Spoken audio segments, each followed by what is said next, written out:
Hello everyone, I am MANO Scaling, and I am here to help you today. I know you use this video to fall asleep, so before that, please like the video and subscribe to the channel, and also tell me where you are from and what time you are watching. Now get comfortable and relax.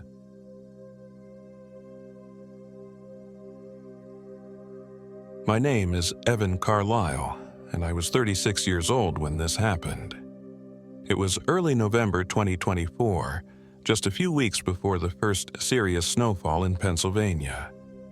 I had taken up residence near the Black Forest Trail in Lycoming County, supposedly for a simpler life, off the grid. Back then, I believed I could leave behind my mistakes, my divorce, and the relentless grind of my old sales job in Philadelphia. I thought the quiet hush of the forest would be enough to heal the fractured pieces of me. It's strange how naive that sounds to me now. It started innocently enough. I had purchased a small patch of land adjoining the back end of the Black Forest region, beyond the normal tourist loops. There was a rundown old hunting cabin on it, near impossible to find unless you knew which unmarked trails to follow. I liked that it was tucked away and battered by time, sort of like me. I spent my early weeks out there fixing floorboards, patching leaks in the roof, and rigging a rudimentary solar setup to charge my phone, my backup battery bank, and a small radio. It was far from perfect, but it worked. In a way, I felt proud living so close to nature, even if the day-to-day was a struggle. My only companion was my dog, Cooper, a 9-year-old black Labrador mix with a gray muzzle and a wagging tail that used to greet me every morning. Before the cabin, Cooper had been my anchor through a messy divorce and countless lonely nights. He was calm and friendly, but also watchful in that dog way, always scanning the edges of the trees, sensitive to faint sounds or strange smells. I remember the day when I first noticed something was off. Mid-November nights in this area come early. The sun set around 5, and a deep silence followed, like a heavy blanket over the land. I was splitting logs out back for firewood when Cooper started growling, low and deep, staring into the dusky light of the forest. I followed his gaze but saw nothing. No animals, no movement, just the shadows between the tall pines. He refused to leave my side that night, always positioning himself between me and the tree line, as if guarding me from something I couldn't see. I laughed it off. After all, it was hunting season. Bears, coyotes, maybe a big buck wandering around. Plenty of reasons for a dog to growl. But then the strange part, I checked my phone to see if I had signal. I rarely did, but sometimes you got a bar or two on the ridges. The phone's battery indicator showed 88%. I locked the screen, set it aside, then went back inside to fetch matches and kindling for the fire. When I came back out, less than 10 minutes later, the phone was dead. Not in a battery drained quickly sort of way. It was completely unresponsive, as if it had been smashed. But the screen was fine. I couldn't turn it on. Even plugging it into the solar charger produced nothing. It felt like someone or something had just killed it. That night, I lit a campfire in the fire ring behind the cabin, using the logs I'd split earlier. As I sat there, the flames started dancing in an odd, erratic pattern, and I realized it was burning with an almost blue hue, not the typical orange. Maybe it was a chemical in the wood, I told myself, or the dampness. Cooper whined at my feet, fur on edge. Eventually, I doused the fire and we went inside. I kept a journal during those days, a habit I'd picked up to keep track of the weather, my progress on the cabin, and any wildlife sightings. In the morning, I was flipping through the previous night's entry and froze. Under my careful notes about splitting logs, I saw words, written in my own handwriting, that I did not remember writing. He is here. Trade with him, read in the trees. My stomach nodded. I stared at those lines for several minutes. The handwriting resembled my script but more jagged, as though scrawled in a hurry or with trembling hands. I had absolutely no memory of writing that.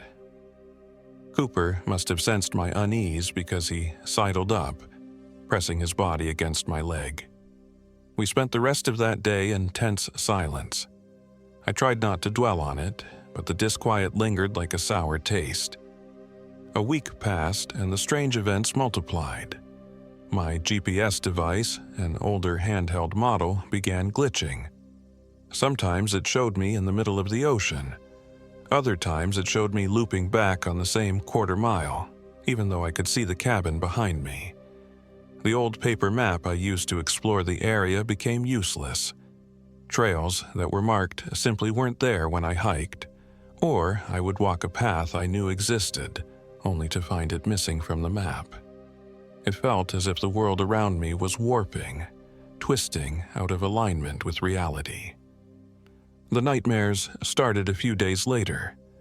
Each night, I'd fall into a restless sleep in my squeaky cabin bunk, only to wake sometime around 2 a.m. drenched in sweat. In those dreams, I saw a tall figure in a red cloak or robe, topped with what looked like curved horns. He stood just at the edge of my clearing, half shrouded in the gloom, leaning forward with an expectant grin. I could never see his face fully, just a suggestion of bone under mottled skin and the faint glint of red eyes.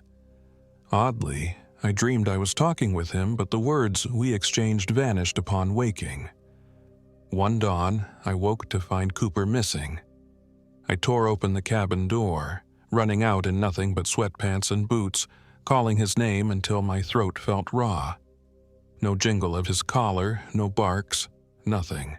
I scoured the immediate forest for hours, leaving notes at the unmarked trailheads in case a wandering hiker found him. No luck. By early afternoon, the sun dipped behind a ridge and I trudged back, empty-handed and sick with worry. I built a fire behind the cabin to keep my mind off the fear, but the flames flickered with that same eerie blue color.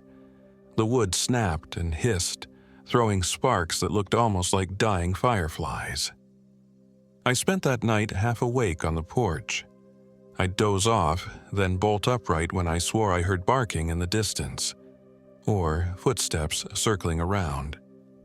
The next morning, just as the sky turned pale, Cooper reappeared. He was sitting at the edge of the clearing, staring straight at the cabin door. Relief flooded me. I sprinted toward him. But as I got close, a chill crept up my spine. He didn't wag his tail, his eyes were dull, and he had this bizarre stiffness in his posture like a taxidermy dog rather than my living, breathing companion. I knelt, pressing my forehead to his. "Oh God, Cooper, I thought I lost you." He didn't react. I pulled back, searching his eyes. Finally, his tail thumped once, then he stood and trotted inside the cabin. I chalked it up to shock. Maybe he'd been lost or hurt. Throughout the day, however, I noticed Cooper kept looking at me from the corners of his eyes, as if evaluating me. When I'd say his name, sometimes he'd flick an ear, sometimes he'd just stare blankly. At night, while I tried to sleep, he patted around the bunk, nails scraping the wooden floor. In the darkness, I sensed him standing over me, his breath strangely shallow, as if he was listening to my heartbeat. I thought about those dreams of the red-robed figure. Something about Cooper's presence left me uneasy. I felt insane for even considering something supernatural, but I couldn't ignore my gut. Then came the evening I met Darla. I was out gathering more firewood. Winter was near, and I needed to stockpile. Suddenly, I heard a woman's voice crying for help. The sound was distant but piercing, echoing through the trees. I grabbed my flashlight and ran, ignoring the branches scratching my face. The calls led me deeper into the forest, off my usual paths, until I found a young woman stumbling along, her clothes torn, hair matted with mud. When my beam hit her face, she recoiled like a wounded animal. "Hey, are you all right?" I said, panting. "What happened?"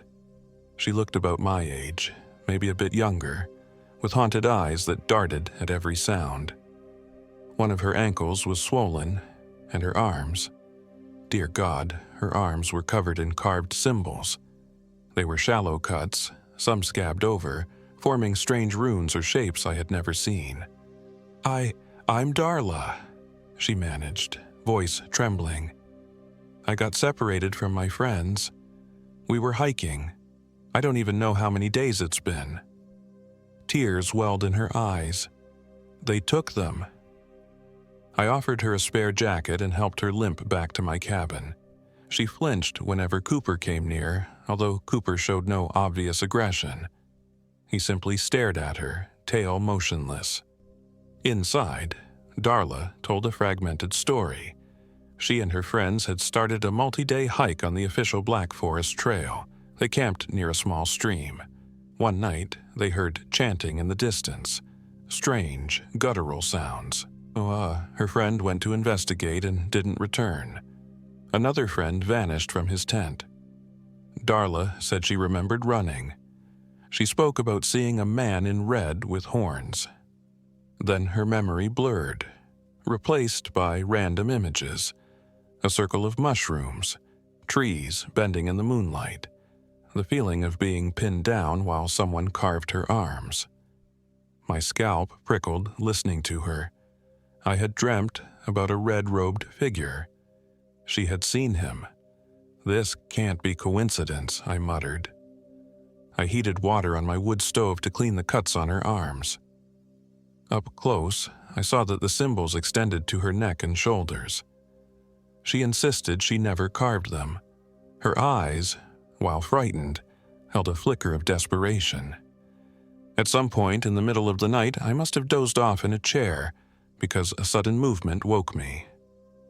Darla was standing by the bunk, a sharpened piece of wood in her hand, held like a dagger. In the faint lantern glow, she looked wild-eyed, pupils dilated. Cooper stood behind her, watching intently, neither barking nor interfering. I jumped up. "Darla!" She lunged, slashing. I dodged, slamming into the chair. The improvised weapon grazed my arm, hot pain flaring. She hissed through clenched teeth. He said you'd take my place." "I don't want to go back. I can't go back." Her voice was a ragged whisper. We struggled in that cramped cabin. She managed to stab my side, though shallowly, before I knocked her off balance. She hit her head against the table and let out a dazed groan. Cooper gave a single bark, but still, he didn't come to my defense. Instead, he just stared. When I turned to him, there was a moment, just a flicker, where I swore I saw his eyes glow red in the lamplight. Not the usual reflection animals get, but something else, something more like conscious malice. By the time I returned my attention to Darla, she was on her feet, limping for the door. I bellowed for her to stop, but she vanished into the night with shocking speed, leaving a trail of blood droplets. I wanted to chase her, but my ribs ached and I was half delirious, unsteady on my feet. My confusion only grew when I noticed there were no footprints left behind in the fresh dusting of snow. It made no sense. I had seen her run out. She was bleeding, definitely tracking footprints. Yet none were there. In the days that followed, everything spiraled into chaos. My supplies, bags of rice, canned goods, even my jerky stash began rotting overnight. Mold blooming like green fur. Then the next night they'd be fresh again, as if the mold never existed. My sleeping bag, which I always zipped from the outside, was unzipped from the inside when I woke up. Once, I woke to find Cooper standing on the bunk next to me, his face inches from mine, silent. I swear his lips were parted in something like a grin. His breath smelled foul, like rotting leaves. One morning, I stepped out onto the porch and realized it was still dark, though my watch read 7 a.m. I waited, expecting the horizon to lighten. It didn't. Hours passed in that blackness. At some point, the watch read 3:15 p.m., yet no hint of sun touched the sky. I felt trapped in an eternal night, panic building in my chest. When dawn finally came, my watch displayed 9:56 p.m. Time had become meaningless. That evening, the sense of being watched was overwhelming. I started hearing whispers in the swirling wind. They carried half-formed words like Evan, lost, trade, echoing among the creaking trees. As I stumbled around outside with a lantern, hoping for any rational explanation, I noticed footprints that weren't mine. Large, cloven hoof prints, walking upright on two legs. The moment I saw them, the wind died, plunging me into a silence so profound I could hear my own heartbeat. "Cooper," I said, turning. He was at the edge of my lantern's glow, head lowered, eyes reflecting again. I was sure I saw that same red glimmer. Then, without warning, he vanished into the undergrowth. Desperate, I decided to check my journal for any sense of normalcy. But instead of the usual daily entries, I found page after page of scrawled madness. "He said you already traded. Cooper was the first. You sign your name in flame. Light the red fire and the loop. The red man is waiting. December is near. You missed your chance." Each line looked like it had been written by me, yet I had no memory of doing it. Some lines were repeated dozens of times, slanting off the margins. Others were overlapped, as if scribbled in a frenzy. My heart pounded. Why did it mention, "December is near"? We were still in mid-November. I tried to burn the journal in my wood stove. As soon as the flames began to lick the pages, I heard a piercing shriek ring throughout the cabin. I stumbled back, ears ringing, half expecting the stove to explode. But the journal was gone, consumed by flames. The shrieking died out like a siren winding down, leaving me trembling in that claustrophobic space. That night, Cooper didn't come home. I paced the cabin until exhaustion forced me to lie down on the bunk. I heard something rummaging under the cabin floor, scratching at the boards. Maybe Cooper, or maybe something else.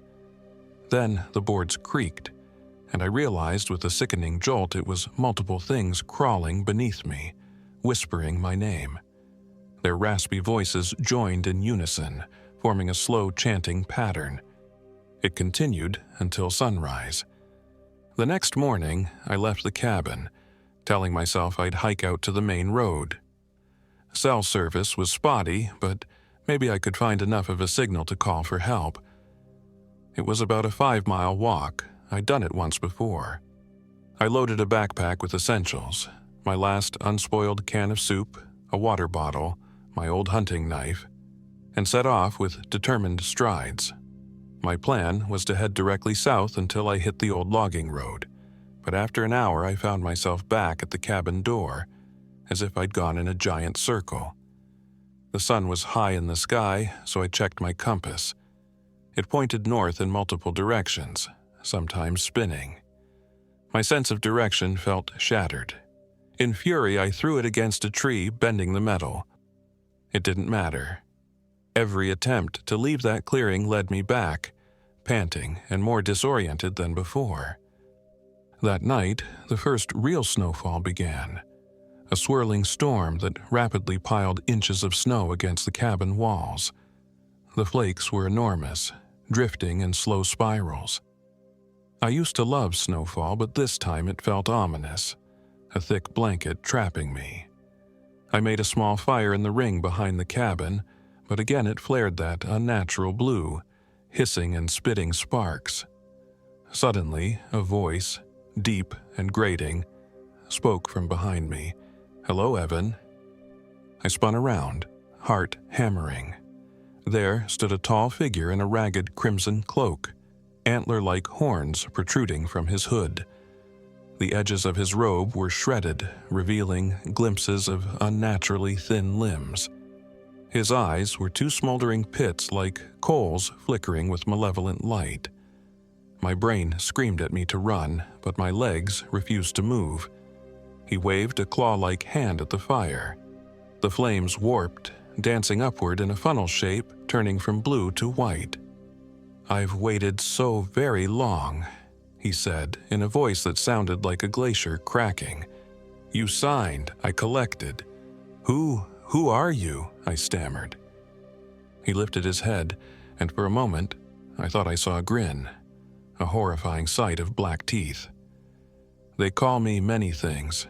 Redcap, the Horned One, and you, poor soul, wrote your name in my ledger." My mind flashed to the strange entries in the journal, the warnings scrawled in my own handwriting. I don't remember." His laughter cut me off, resonating in my bones. "You dreamed of bargains. You made them. Willingly or not, you gave me a hold. Your dear dog was the first toll, now your new friend. Soon, your very self." Rage and terror clashed in me. "Where's Cooper? Where is Darla?" My voice came out hoarse, my entire body trembling. "I want them back." He tilted his head, mocking pity. "The dog? Well, see for yourself." He snapped his fingers. From the forest edge came Cooper, only it wasn't him. The dog's gait was stiff, limbs jerking oddly, mouth slightly open. His eyes glowed with that red ember. Patches of fur looked singed or rotted, and a foul stench wafted from his body as though he'd crawled out of some rancid pit. A raspy, unnatural voice poured out, "He is here. Evan, you left me." The last phrase warbled, mixing dog-like whimpers with human-like speech. Terror overwhelmed me. This abomination was not my Cooper. My instincts told me to end its suffering, but I stood frozen, tears boiling in my eyes. Then another figure stepped out. Darla. Her eyes were sunken, jaw slack. The same twisted symbols on her arms glowed an eerie purple in the moonlight. She mumbled incoherent words. Didn't want to go back. Had to trade him. She stumbled forward, each step labored, like a puppet on tangled strings. I realized with horror that there was blood caked under her fingernails. "You see," said the robed figure. "She tried to escape her bargain. She found you instead.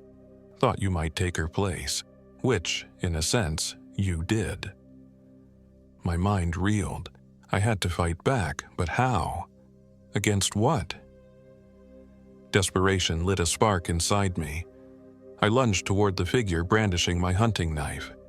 He glided backward impossibly fast, as though gravity had no hold on him. I might as well have been slashing at smoke. Darla let out a guttural moan and charged me, eyes wild. I barely sidestepped her. She spun around with feral grace, swinging her fists. In the confusion, Cooper, or the thing wearing his shape, lurched forward and sank his teeth into my thigh. White-hot pain seared through me. I screamed, kicking desperately. My boot connected with Cooper's ribs. He yelped and scuttled away, whimpering. I pressed my palm to the bleeding wound, adrenaline surging.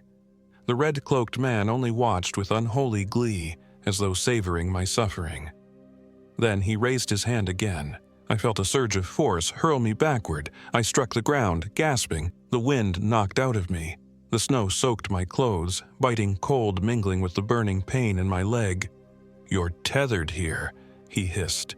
"You keep lighting fires, you keep acknowledging me. Every second you remain is your choice. End it, burn it all, or your days will repeat themselves ad infinitum." I scrabbled to my feet, ignoring the agony. My only thought was survival. Find a weapon, inflict damage, break free. In a final desperate act, I grabbed a tent stake from my gear pile near the cabin's side. With a roar fueled by absolute terror, I threw myself at him. He moved his arm to block, but I managed to drive the stake into where his eye should be. The hood fell back slightly, revealing a flash of pale, scaled flesh. He screamed, a hideous shriek that made every hair on my body stand on end. I felt the thick, unnatural texture of his flesh as the stake went in. A sulfuric stench enveloped us. Snow exploded around me, swirling in a violent mini blizzard. I glimpsed Darla flung aside as the figure reeled, clutching at the stake. Cooper howled in agony, as though he was linked to the creature's pain. Without thinking, I limped toward the thick trees, half blind from swirling snow. Ignoring the jolt of agony with each step, I forced my way deeper, deeper, stumbling over roots and half-rotted stumps. Time lost meaning in that darkness. My breath puffed out in ragged gasps, chest tight with fear. I felt certain that if I stopped, if I paused to rest, the robed figure would be upon me. Or worse, Cooper would appear behind me, jaws open, that horrifying mimicry whispering my name. My leg bled steadily, leaving a trail in the virgin snow. At some point, I collapsed, barely conscious. The snow subsided, replaced by pale dawn light. Through blurred vision, I saw what looked like a man in an orange knit cap carrying a rifle slung over his shoulder. He shouted something, then hoisted me under his arm. I felt my body dragged through the drifts. I tried to protest, but no words came. When I awoke, I was in a small wood-heated building, something like a ranger station. My leg was bandaged. A man with a thick gray beard and flannel shirt leaned over me, relief washing across his face. "Hey there, buddy," he said, pressing a hot mug into my hands. "You're lucky I found you. Name's Arthur. I was out checking my traps." I sipped the coffee, the warmth shocking me with how normal it tasted. Tears leaked from my eyes. Tears of relief, or maybe exhaustion. "I need help," I croaked, my voice raw. "My dog, there's something out there. Someone else, a woman." My words tumbled over each other. Arthur's brow furrowed. "Dog? Didn't see any, just you." He glanced at the heavy door. "No footprints either, except yours." My body shook with cold and disbelief. My mind replayed the horrors. The robed figure, the time loops, the journals, the possessed Cooper. "I've been out here a while. I don't even know what day it is," I managed. Arthur frowned. "It's January 5th, 2025, he said. "You been missing for months?" My stomach lurched. January? I'd have sworn it was still November. "That's impossible," I whispered, feeling faint. The time slip, the creature's references to December, all of it flooded back in a wave of nauseating realization. Arthur must have seen my panic. He patted my shoulder gently. "Don't worry," he said, trying to reassure me. "We'll get you to a hospital, then we'll figure out the rest." He rummaged through his supplies, eventually pulling out a battered old radio. He tried calling for help, but all he got was static. "Damn this weather," he muttered, "storms messing with reception." I looked out the small window, noticing thick snow swirling again, though it had been clear just moments ago. A sense of dread filled me. Could it be happening again? Arthur asked if I had any ID, so I handed him my wallet. He flipped through my license and frowned. "You said your name was Evan Carlisle?" "That's right," I confirmed. He held out my driver's license. "This expired in 2023. They got no record of you pulling a new one." I rubbed my eyes. I've been living off the grid. I guess I didn't renew." He sighed.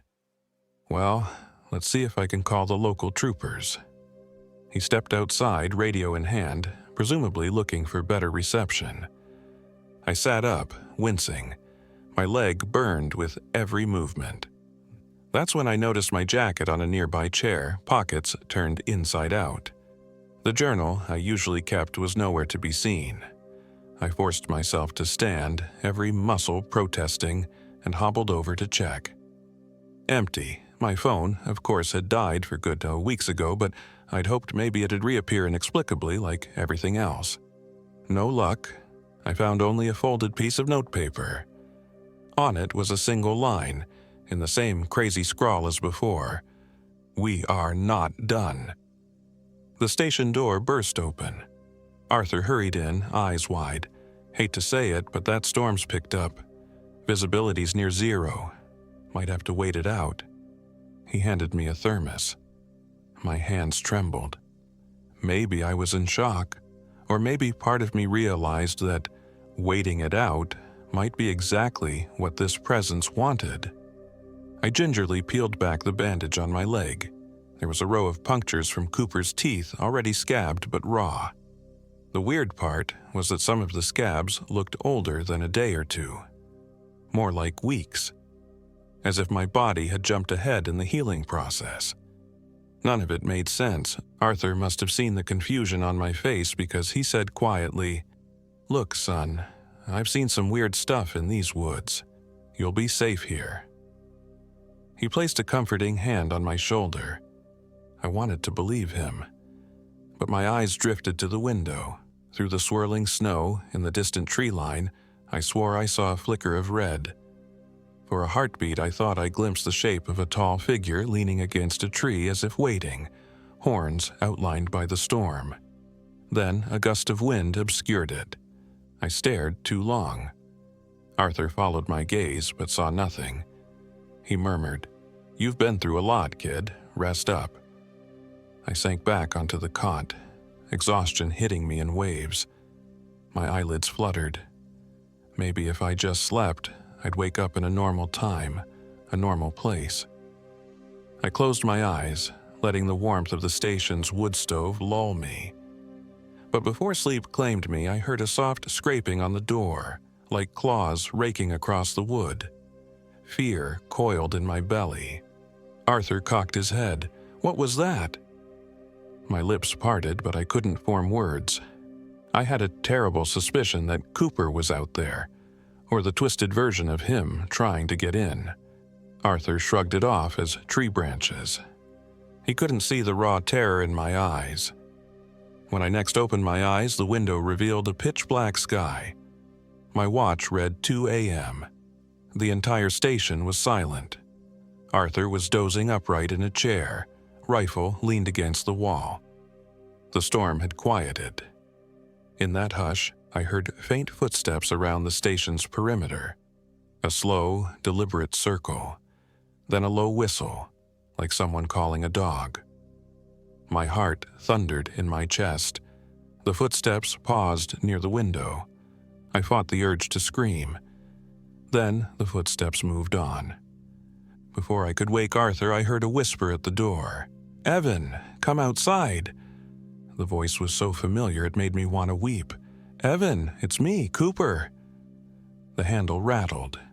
"Let me in, let me in."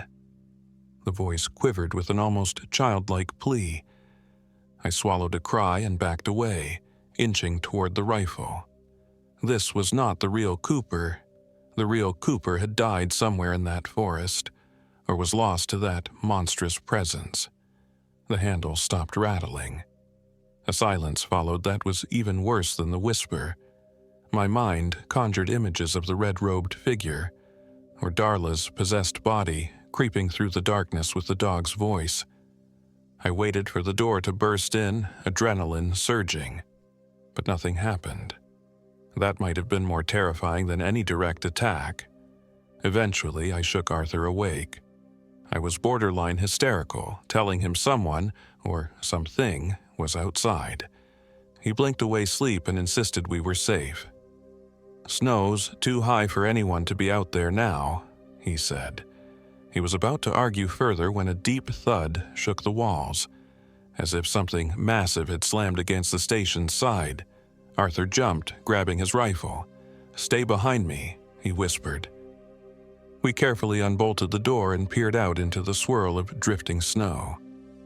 A faint set of footprints led away. Hoof prints. Arthur looked baffled. "Must be a deer," he said lamely.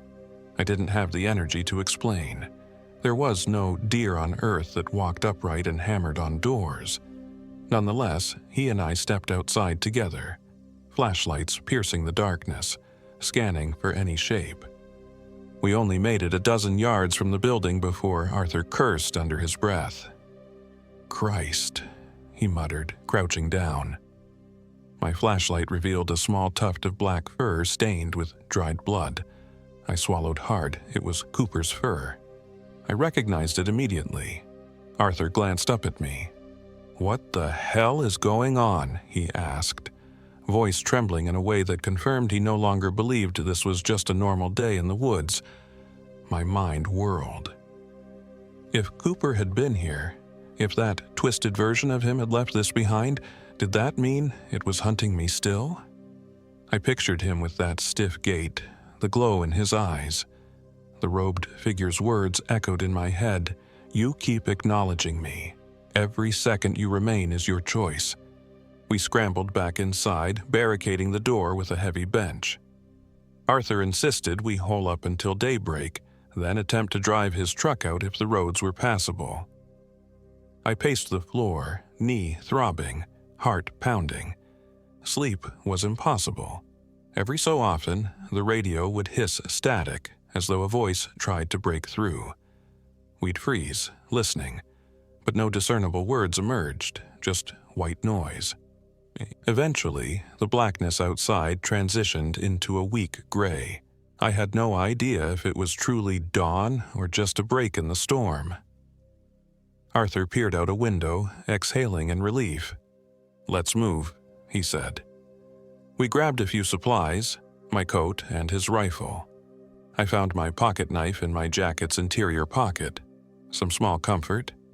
The bandage around my leg had bled through, but I tightened it, ignoring the pain. Outside, the forest was surreal. We trudged through thigh-high drifts. The sky was a cloudy steel color, the air thick with an oppressive hush. Arthur led, occasionally muttering about deer stands or trap lines. Every shadow put me on edge, certain the robed entity lurked behind the next trunk. Hoof prints crisscrossed some paths, too large, too deep to belong to any normal deer. Arthur grew pale each time we found them. In an hour, we reached a narrow logging road where Arthur claimed his truck was parked. We found it half buried under fresh snow. The windows were frosted from the inside. I nearly broke down, tears in my eyes. But Arthur wouldn't let me despair. He cleared the driver's door, coaxed the engine, which miraculously turned over after a few tries. Warm air slowly blasted from the vents. Relief warred with my ever-present dread. We set off, creeping along the unplowed logging road. The truck's headlights illuminated the swirling white expanse. My eyes darted left and right, scanning for movement. The memory of hoofprints wouldn't leave me. Then, about 15 minutes in, we came around a bend and slammed on the brakes. The headlights caught a figure crossing the road, tall, cloaked in crimson. Gliding through the snow as if weightless, Arthur let out a strangled gasp. Our headlights illuminated the creature's face, if you could call it a face. A skull-like countenance with reptilian scales, one eye socket sunken with a black tent stake protruding from the ruined tissue. It turned its head toward us, and even through the glass I heard a voice in my head, "Evan." Arthur threw the truck in reverse. But the engine sputtered, the tires spinning. The figure took a step toward us, raising a claw-like hand. I saw the dented stake still lodged in place. It hissed, and my ears rang, a wave of pressure assaulting me. Then it jerked, stumbled as though wounded. My chance. I grabbed Arthur's rifle, fumbling with the lock. The moment the robed figure flickered out of sight, I shouted, "Go! Go!" The truck lurched backward, tires squealing on the snow. We soared into a half-spin, narrowly missing a trunk. At last, the tires found traction. Arthur righted the wheel, and we shot forward down the road, adrenaline crashing like thunder in my veins. Another hour or so of intense driving brought us to a more recognizable state route. As soon as we saw a Slate Run sign, my heart soared. Civilization was near. No more demonic-robed men, no more impossible loops. Maybe I could truly escape. We rolled into a small diner parking lot, stopping next to a lonely 4x4. A couple of locals inside stared wide-eyed at us when we stumbled through the door, battered, bleeding, and half insane with fear. The next series of events blurred. One of the locals called an ambulance. Arthur explained how he found me lost in the woods, attacked by some thing. The paramedics who arrived were calm but looked unsettled when they saw my injuries and the haunted look in my eyes. I was whisked away to a hospital in Williamsport. No one mentioned a monstrous robed figure or demon. To them, it must have seemed we encountered some rabid animal or a twisted cult. They gave me pain meds and a transfusion for blood loss, stitched up my leg. I told the police everything, though not in the supernatural detail. I said there was a woman named Darla, lost in the woods, maybe part of a dangerous group. They searched, but found no sign of her or Cooper. I stayed in that hospital for a week, my mind reeling. Some nights, the overhead fluorescent hum was replaced by the memory of chanting voices. I half expected the robed figure to float through the walls, but he never came. The staff was kind, though they looked at me with pity when I spoke of disappearances and demonic illusions. One detective came by, a tall man with a sympathetic face. He asked me about the hoof prints, about the symbols carved in Darla's arms. I tried to describe them, but my memories were so jumbled. He must have decided it was shock or hypothermia. When they released me, I found a cheap motel to stay in while I waited for the insurance to clear up. The winter winds howled at night, reminding me of that swirling blizzard. I tried to pretend that I was safe, that this was the real world now, but I couldn't erase the feeling that some part of me was still tethered to that forest. One afternoon, while I was in a half-doze, the motel phone rang. I answered, expecting the front desk. Instead, I heard faint static, then a familiar man's voice. "Evan, this is Arthur. You remember me?" Relief bubbled in my chest. "Yeah, Arthur, are you okay?" "Yeah, mostly," he said. I went back to the station. Everything's normal, no sign of that thing. But I found something in your coat pocket. Figured I'd call you." A pause crackled. "It's a note. Says, 'We are not done.' That mean anything to you?" My blood ran cold. I closed my eyes, and the memory of that single line from the station roared back. "Thanks for letting me know," I managed in a whisper. "Figured it might be important," Arthur said. "Take care of yourself, okay?" We said our goodbyes, but the dread in my gut never left. Late that night, I found myself fiddling with a new phone I'd bought. I looked at the time, 1:58 a.m. A wave of exhaustion hit. I drifted off, still dressed, the phone clasped in my hand. Sometime in the early hours, I jolted awake. The phone's screen glowed, reading 3:15 p.m. My mind reeled. That was impossible. The phone glitched, displaying swirling numbers, a kaleidoscope of time. Panicking, I flicked on the motel lamp. The phone died in my hand just like before, completely black, unresponsive. Outside, the wind keened like a living thing. There, in the corner of the room's large mirror, I glimpsed a reflection that wasn't mine. I saw a red robe, horns. My chest clenched. But when I turned, the corner was empty, just a flicker of my broken psyche, or maybe more. I sank onto the bed, hands shaking uncontrollably.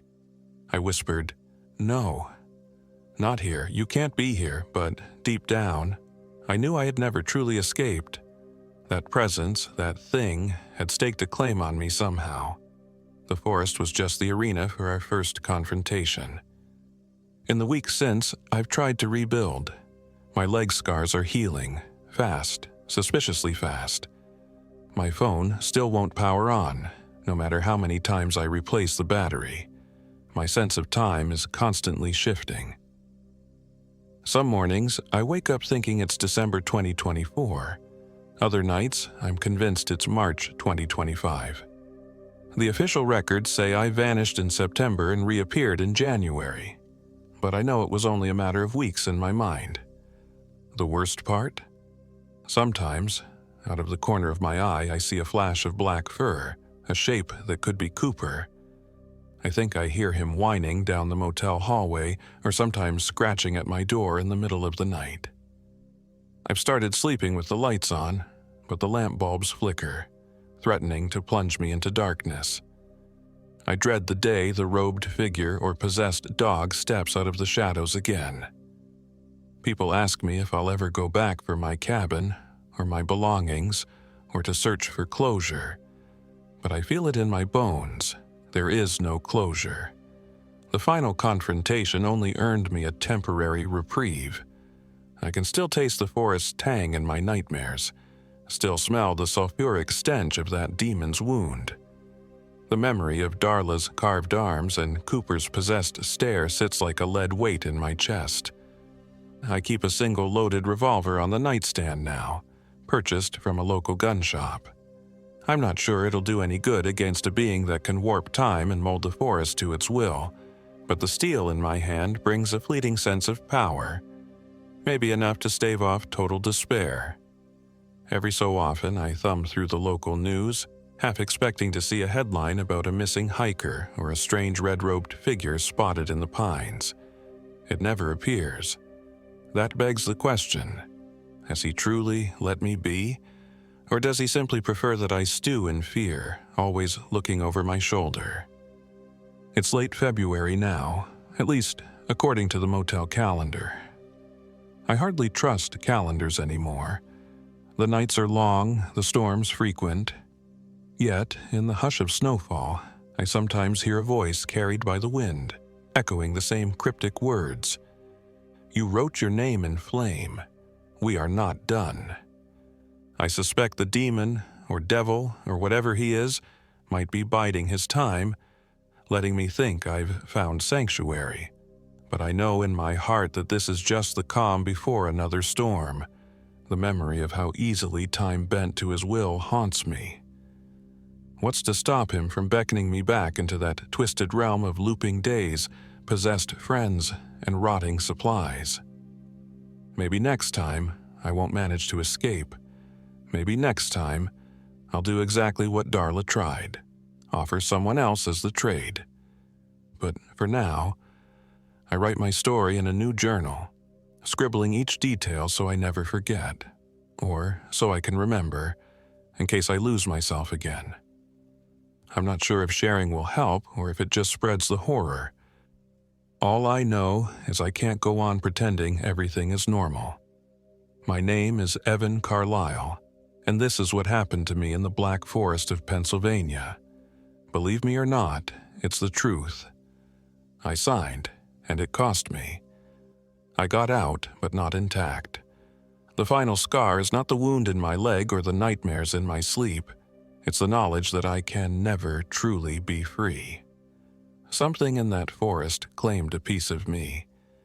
And if I close my eyes, I still see that dreaded red figure, stake in his eye, looming like a promise that, in the end, he always collects his debts. And so I wait, sleeping with the lights on, gun in hand, my breath shaky in the darkness, knowing that any moment the clock could skip ahead, the walls might flicker, and I'd wake up in that cursed clearing again, face to face with the horror I only wounded, never destroyed. If you're reading these words, heed my warning. The quiet hush of the Pennsylvania woods can hide a terrible secret. Don't go looking for it, because once you see it, once you acknowledge it, it may never let you go.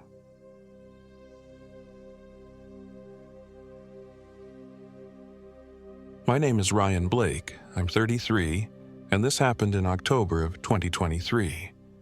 What I'm about to share feels like a fever dream, yet every detail remains burned into my mind. I used to be just another city guy, grew up outside Pittsburgh, worked as a mechanic in a dingy garage, and spent my free time catching up on overdue bills. But my life collapsed under a divorce, a mountain of debt, and the gnawing sense I'd lost my bearings. My only steady companion was my black Labrador, Max. Maybe that's the only reason I even made it as far as I did. I remember the first time I even considered the idea of going completely off-grid. It was a random YouTube video recommending the healing power of the wilderness. That notion sank in deeper when my lawyer confirmed in polite legalese that I was basically screwed financially. One day, on a whim, I found a listing for an old hunting cabin near Shingle House in Potter County, northern Pennsylvania, close to the New York border. The name stuck with me, Shingle House. It conjured up images of old wooden homes, a simpler life. The place was dirt cheap because it was so remote and basically uninhabitable by modern standards. But the timing was right. I craved silence, a chance to reset. I didn't want to be near people. So I took what little savings I had left, loaded my few possessions into a used Jeep Cherokee, and headed for the deep woods. I was so determined to rid myself of daily stress that I dismissed any misgivings. I figured that if the cabin was sturdy and had 4 walls to shield me from the elements, I could make do. My plan was naive, but optimism and desperation combined into a reckless resolve. Max, at my side, gave me the strength to see this through. Arrival. The drive up to Shingle House was full of winding roads, with the last stretch turning into rutted dirt and patchy gravel. My cell service vanished miles before I even reached the property. The instructions I'd saved to my phone's notes app read, "At the oak with the carved heart, turn left on the logging road." That was the only real guidance. True to form, there was an ancient oak with a childishly scrawled heart carved into its trunk. I jerked the wheel left, and the Jeep bounced down a narrower track lined with the dense pines. Branches brushed against the door like skeletal fingers. Eventually, the path opened to a small clearing. A squat, single-story structure stood under tangled vines. It had the shape of a cabin, but looked more like a neglected shack. Rotted siding, battered porch, some broken windows patched with duct tape. I killed the engine, got out, and let Max hop down. He trotted excitedly, sniffing every shrub. The utter silence pressed in immediately, almost forcing my ears to ring. No birds singing, no rustling, no wind. It's strange how quickly you notice the absence of noise when you've spent your life surrounded by city bustle. I remember standing there thinking, this is perfect, this is exactly what I need. Maybe it was some subconscious suicide note, I don't know. I just wanted away from everything, even if it meant rotting in a forgotten patch of nowhere. With the Jeep unloaded, I got an initial fire going in the fireplace. The cabin was basically one large room, with an awkward divider that suggested someone once tried to create a bedroom. The floor was scuffed pine boards. A battered table leaned in the corner. A cot, presumably left by the previous owner, was covered in leaves and mouse droppings. Not exactly cozy, but workable.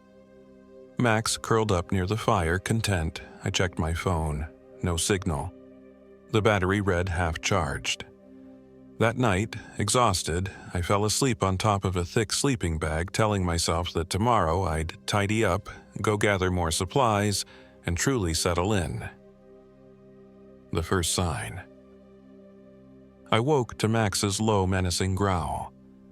My eyelids felt heavy. The faint light of dawn filtered through the grimy windows. I was about to hush him, but then I noticed what he was growling at. On the inside of the largest window, 2 handprints. They were small, as if left by a child. The condensation from the cold night had made them visible. The shape of the fingers was unmistakable, each pressed outward from the glass. But from the inside, Max's hackles rose. I rubbed my eyes, half convinced I was still dreaming. I walked over to the window, carefully placed my own hand over the smaller print.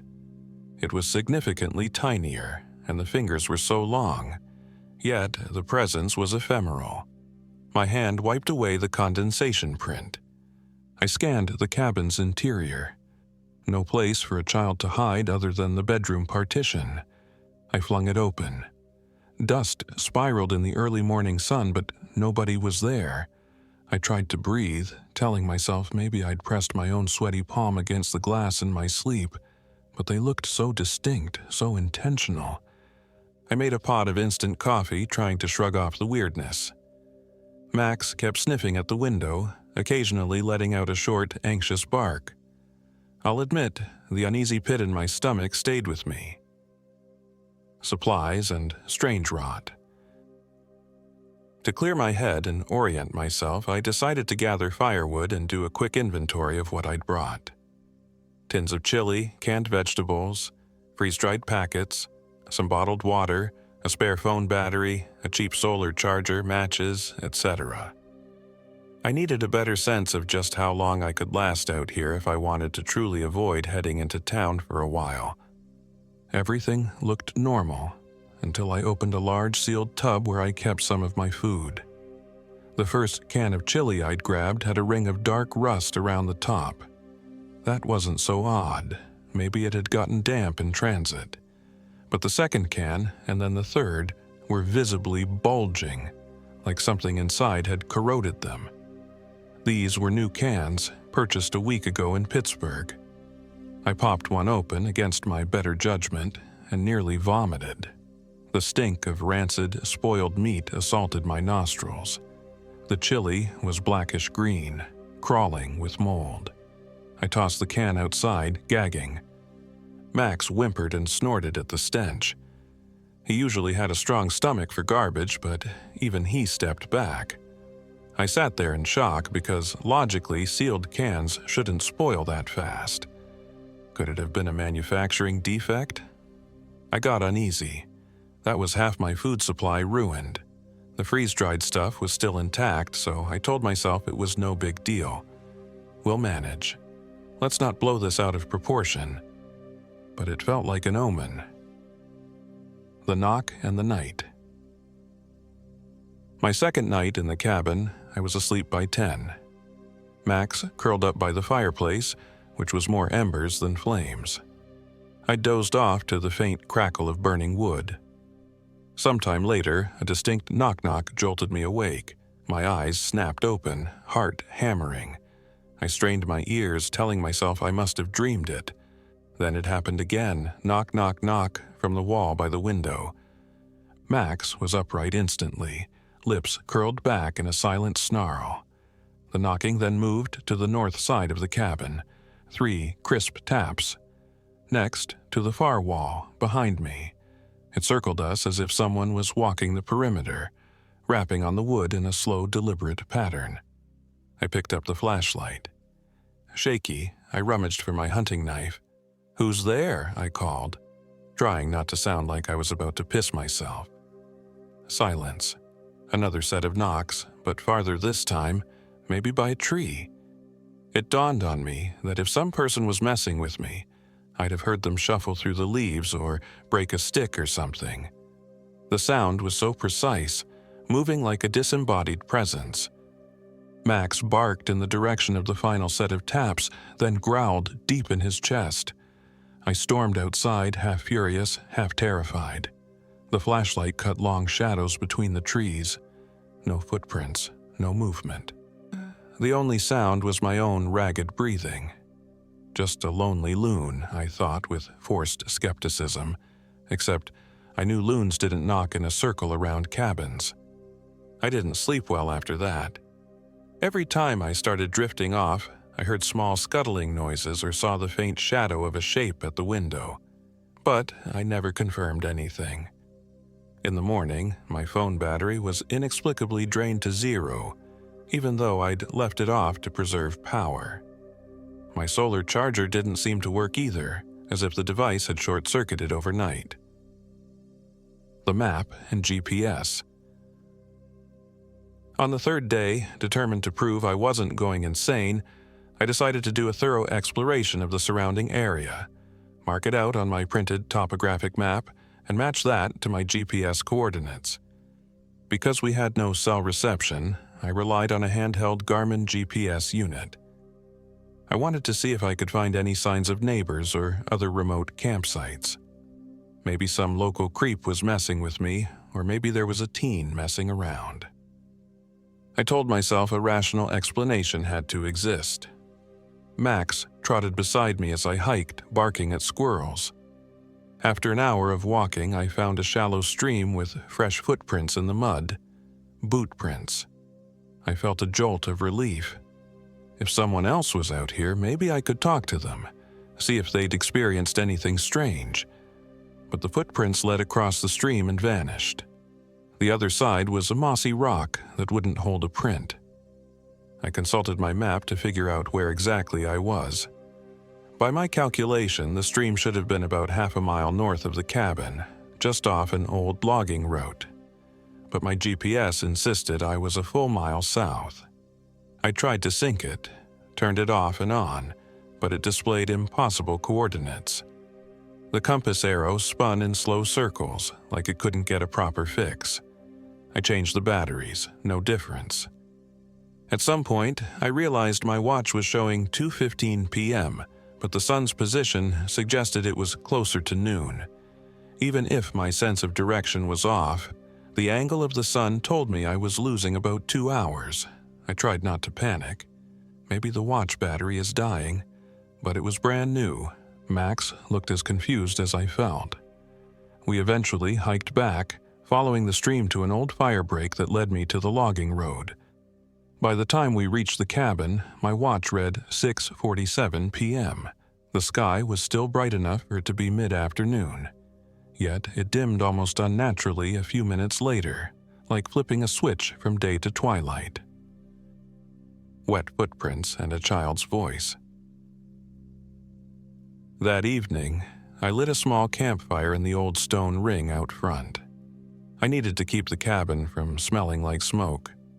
I was starting to think the old building was loaded with mold or other toxins that might be messing with my head. A large pot of water boiled on the edge of the fire, and I stirred in a packet of freeze-dried stew. Max dozed by my side, occasionally glaring at the trees. I thought about going back to civilization, maybe just for a day, to gather some clarity. But the nearest real town was about an hour away, and I couldn't shake this stubborn pride that I'd come here to prove I could handle myself. Still, the weird events were stacking up, and I didn't have a rational explanation that made sense. I was lost in thought when I heard it, a soft child's giggle from somewhere behind the cabin. I whipped around. Max lifted his head, ears perked. Another giggle, like a little girl playing hide-and-seek. I cursed under my breath, grabbed my flashlight, and scanned the woods. The beam fell on slender pines, half-dead bushes and brambles. No sign of a kid.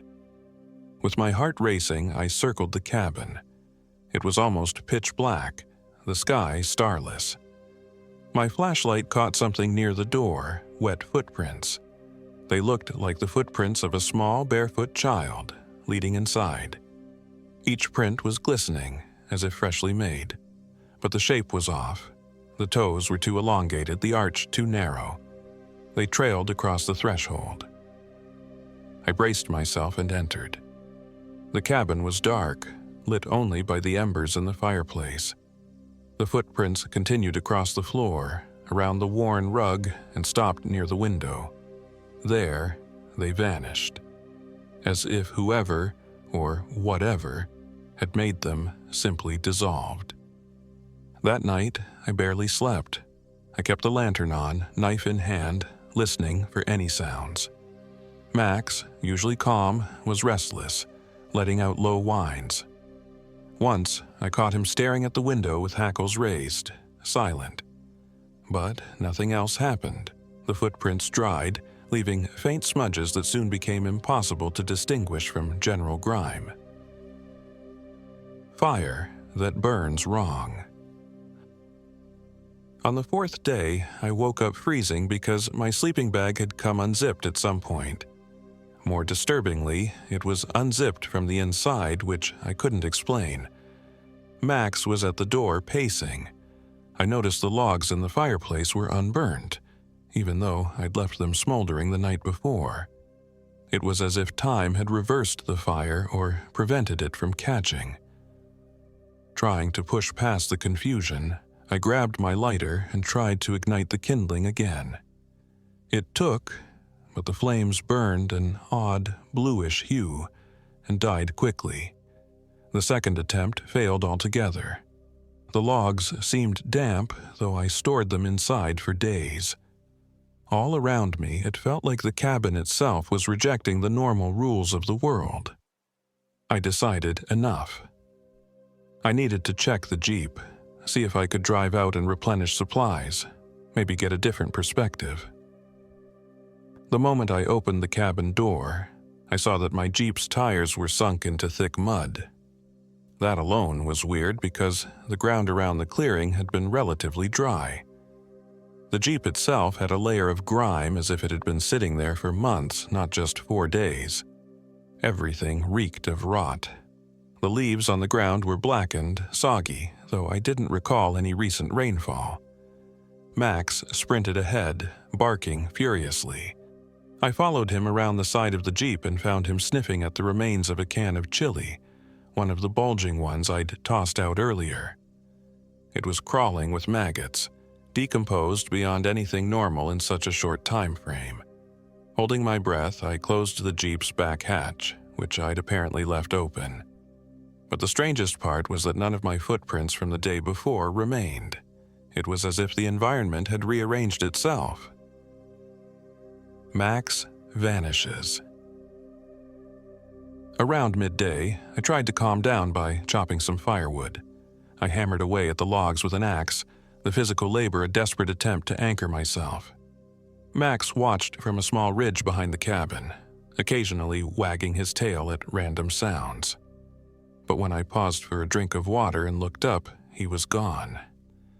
At first, I assumed he'd wandered off chasing a squirrel. I whistled, called his name, no response. I combed the perimeter. My chest tightened. Max never wanders far without returning. The hours stretched, anxiety surged. I walked deeper into the forest, shouting until my voice was hoarse. Silence replied. That intense, unnatural silence. Dread sank into my bones. What if he got hurt? I kept searching until dusk arrived with shocking rapidity, as if the sun dropped out of the sky. Reluctantly, I returned to the cabin, lit a lantern, and sat in the meager glow. I started to plan an early morning hike to keep searching. That's when I heard a single bark outside. Weak and somehow distorted, but definitely Max. I rushed to the door.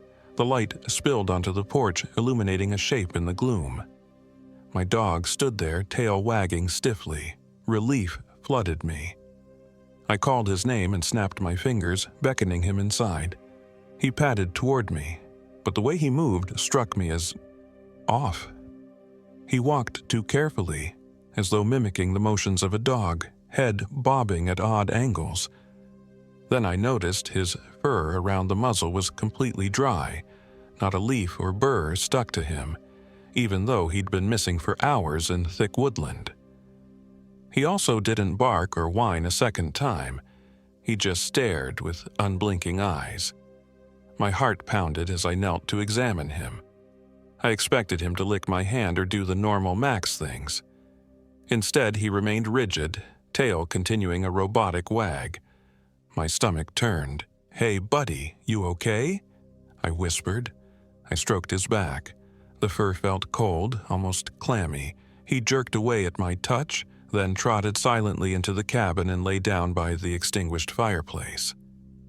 I shut the door, stared at him. Something about my best friend seemed profoundly wrong, and that terrified me more than any footprints or knocks on the walls. The child appears. That night, I stayed up watching Max from across the room. He never quite fell asleep. He would close his eyes for a moment, then open them again, stare at the wall, blink once, and repeat. Around midnight, a frantic scratching at the window made me jump. I grabbed my flashlight. When I angled the beam at the glass, I saw a small, pale face pressed against it. A child's face, maybe 8 years old. Her eyes were wide, pupils enormous.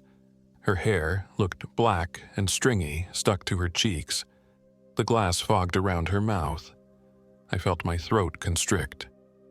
My mind flashed to those handprints from earlier in the week. She stared, unblinking, and then she pressed her palm to the window. My first urge was to open the door, ask if she was lost or in trouble, but something rooted me in place. Every survival instinct screamed no. Her lips moved, but no sound reached me.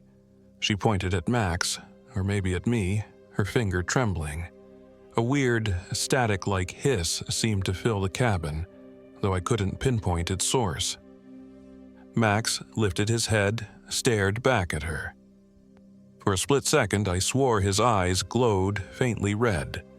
Then I blinked, and it was gone. The girl's lips curved into a half smile. Her teeth were dark. She placed her other palm on the glass, and the entire window rattled. Bang! The glass flexed as though impacted from outside. I snapped out of my paralysis, scrambled for the door, and burst out onto the porch. I shone the flashlight all around, the beam dancing across the trees and the side of the cabin. No one, no footprints, no child. Just that suffocating quiet. When I stepped back inside, my knees were shaking. I locked the door, wedged a chair against it, my brain screaming, none of this is possible, none of it. Max regarded me with that same vacant stare, occasionally thumping his tail once or twice like mocking applause. Time slips and missing hours. Sleep eluded me again. By the next morning, I felt delirious. My watch read 5:17 a.m. The sky outside looked like mid-afternoon, bright and hazy. Exhausted, I stumbled outside anyway, determined to see if the Jeep would start so I could attempt an escape. The Jeep's engine cranked, but wouldn't turn over. I checked the gas tank. It was half full, so that wasn't the problem. I fiddled with the cables, nothing obvious. While messing under the hood, I felt that creeping sense of disorientation. Glancing at my watch, I saw 5:24 a.m., but the sun was overhead, high in the sky. That dissonance ratcheted my anxiety. I double-checked my phone. It was still dead, refusing to charge from the solar kit. No connectivity, no sense of time.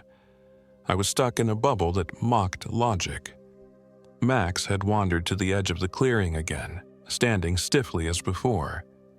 I approached him, wanting to see if maybe he was just tired or disoriented. "Max, come on, buddy," I said, trying a soothing tone. He slowly turned and looked at me. There was a flicker of recognition, or so I hoped. Then he opened his mouth, let out a guttural retching sound, and spat up a wad of blackish slime onto the ground. I gagged. The smell was sulfuric, rotten. Panicking, I wiped some drool from his jowls. The fur around his muzzle was flaking off in small patches, as though he'd been in contact with some corrosive substance. He didn't yelp, didn't act in pain, just stared as that slimy mass sank into the dirt. I decided to force him to drink some water. I rushed back to the cabin, rummaging for a bowl. When I returned, the slime was gone. Not just partially evaporated, gone. No trace of it in the leaf litter. Max was 10 yards away, sniffing a tree, ignoring me completely. My dog, my best friend, was not the same. The mirrors. I needed to verify if I was losing my mind or if something truly unnatural was going on. I had a small portable mirror in my supply trunk. I rarely used it, but that morning, with tremors in my fingers, I placed it on the table to examine myself. My eyes were bloodshot, hair matted, face sunken. Stress can do that. But as I stared, something else moved in the reflection behind me. Me, standing to the side, blinking at a different rhythm. I spun, heart in my throat. Nothing there, sweat beaded on my forehead. I looked back into the mirror. Now it showed only me, disheveled. My reflection's mouth was parted, as if in shock or horror. I traced my own lips. Mine were sealed. Yet, in the mirror, my reflection exhaled a small cloud of breath and a silent sigh, then turned away. I dropped the mirror, my stomach heaving with panic. Could this be a hallucination from stress, sleep deprivation, or mold toxins? Possibly, I prayed that was all.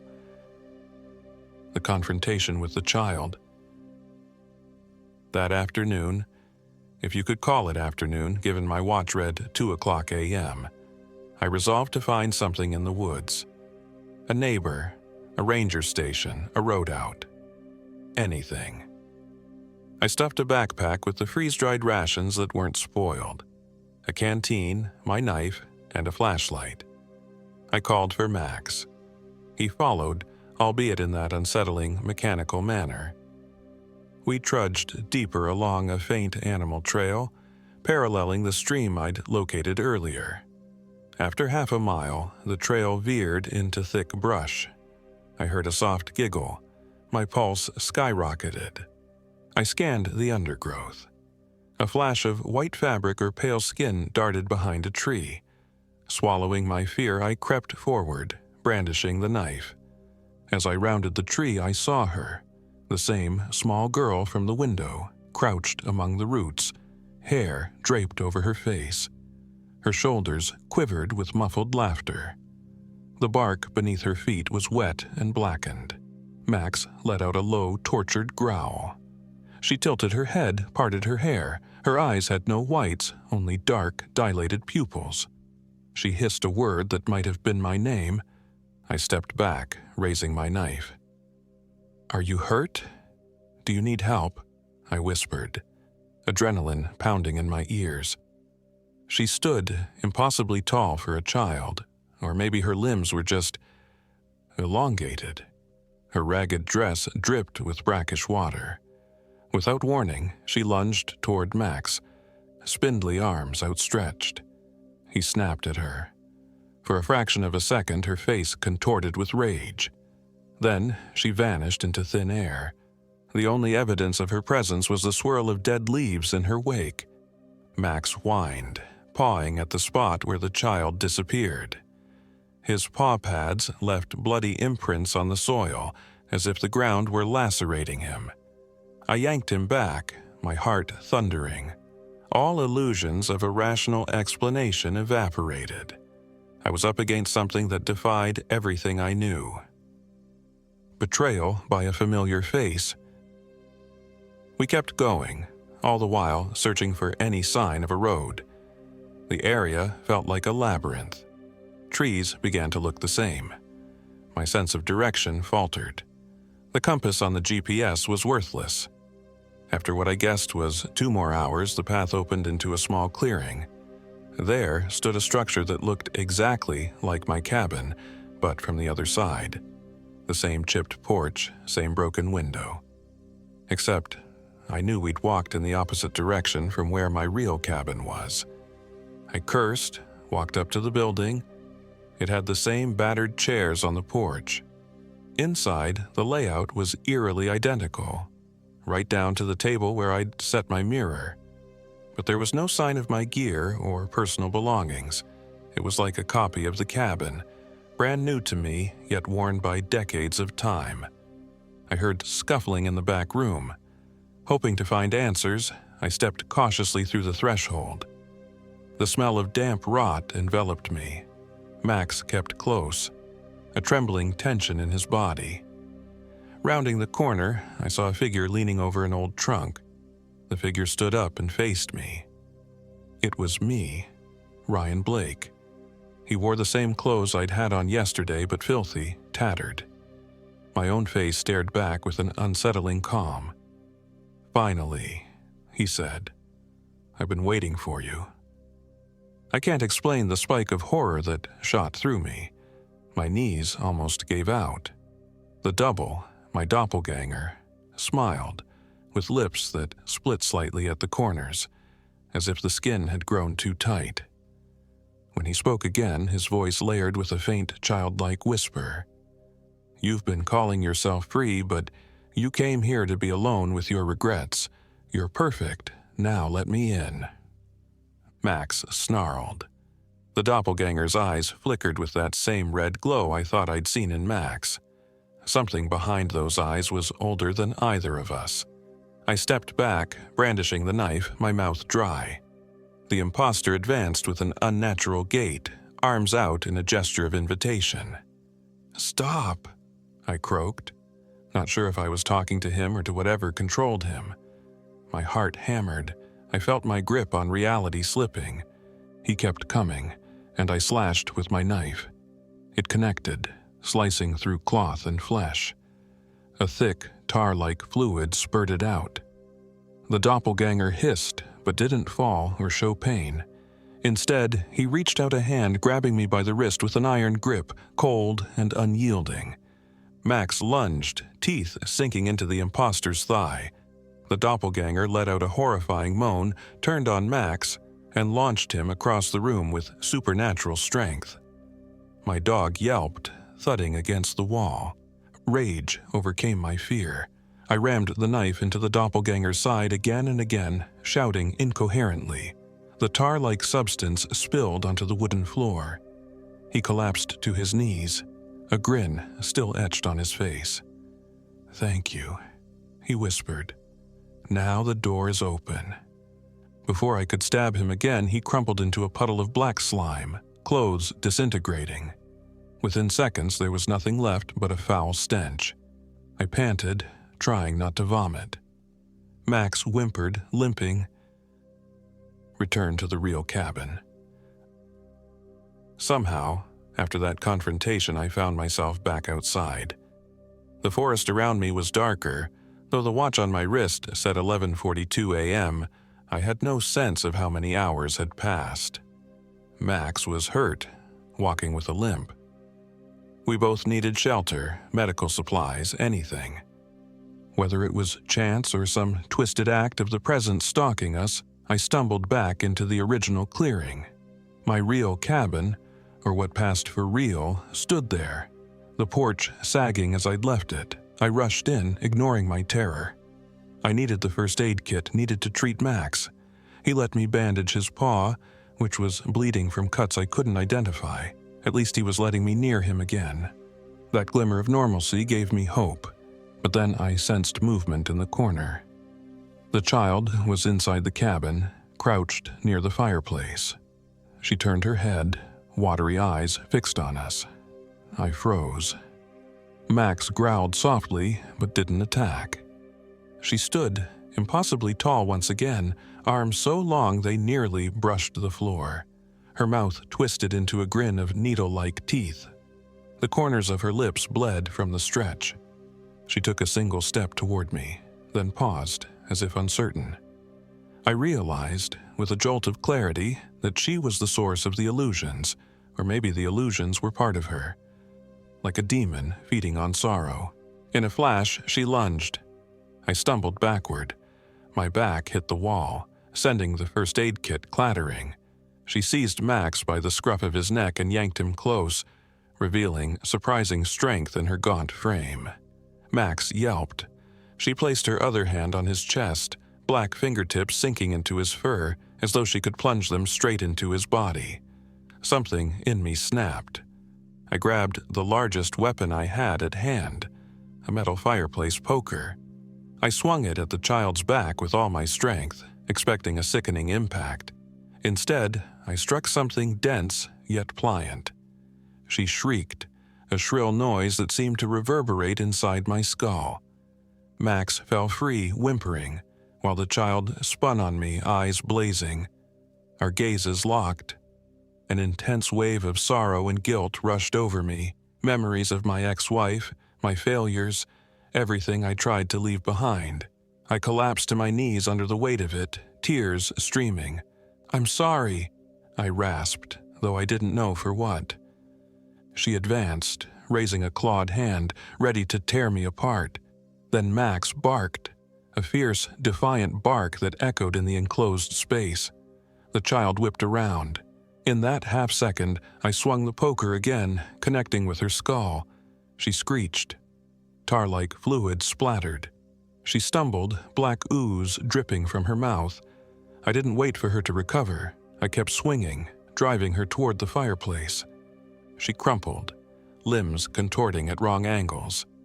Her inhuman eyes flickered, and for the first time, genuine fear crept across her features. I mustered every bit of adrenaline and strength, dragging her writhing form into the fireplace. Her nails raked at my arms, tearing skin. I jammed half-burnt logs and kindling around her flailing body and fumbled for matches. "Burn, you thing!" I roared through clenched teeth. I struck the match, set it to the logs. They caught, roaring to life in a blue-tinged flame. She shrieked, thrashing violently. The stench of sulfur and decay nearly knocked me out, but I held her down with the poker. Her screams warped into a chorus of voices, children crying, men shouting, an unholy symphony of agony. In my peripheral vision, the cabin walls seemed to shimmer, their edges blurring. The child's body convulsed, black fluid hissing and boiling. With one final wail, she dissolved into a thick black smoke that curled up the chimney. Silence slammed down like a physical force. A sliver of hope. I collapsed onto the floor, panting, blood dribbling from cuts in my arms. Max limped over, licked my face. For a brief moment, his old warmth returned. I buried my face in his fur, trembling as the adrenaline faded. The child, the demon, or whatever it was. I hoped it was gone. Outside, the sky was a chaotic swirl of color, like dusk and dawn colliding. My watch was stuck at 11:42 a.m., the second hand ticking but never advancing. The air smelled of damp smoke. I wanted to believe it was over, but I knew better. Creatures like that never simply vanish without a trace. I decided the best course was to torch the cabin. That place was a magnet for evil, or maybe the evil was in the land itself. My only chance was to destroy it and run. So I doused the furniture, the walls, everything flammable with a half-bottle of lighter fluid I'd brought for the campfire. Then, trembling, I flicked a match. Flames spread, devouring the old wood quickly. Thick smoke billowed. I felt the heat licking at my back as I scrambled out the door. Max barked, hurrying at my side. The porch went up in an instant. We retreated across the clearing, coughing. The entire structure was engulfed within minutes, the flames dancing and flaring as if feeding on more than just wood. Embers shot into the sky. I felt some sense of triumph, even if fleeting. My arms ached, the gashes throbbing.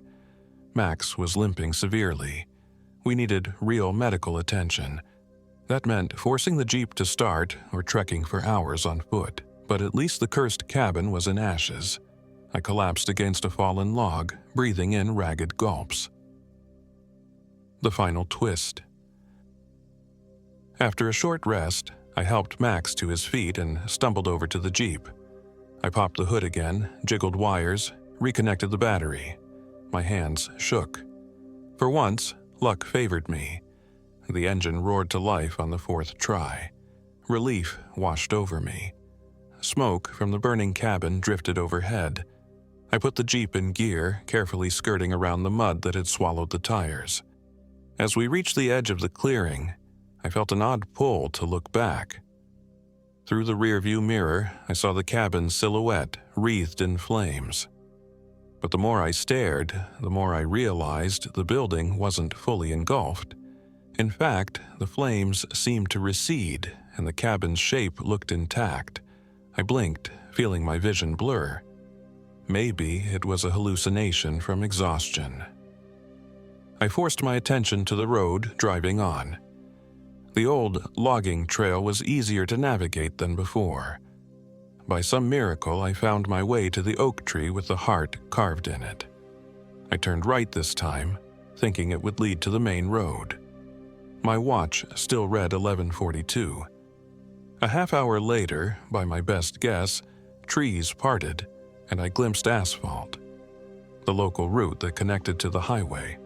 My heart soared. I whooped in relief, ignoring how scratchy my throat felt. Max offered a quiet half bark. I turned onto the road, accelerating, determined to find the nearest sign of civilization. Shingle House was about 8 or so miles away. Finally, I'd be free. But as I rounded a bend, there it stood on the left side of the road. My cabin.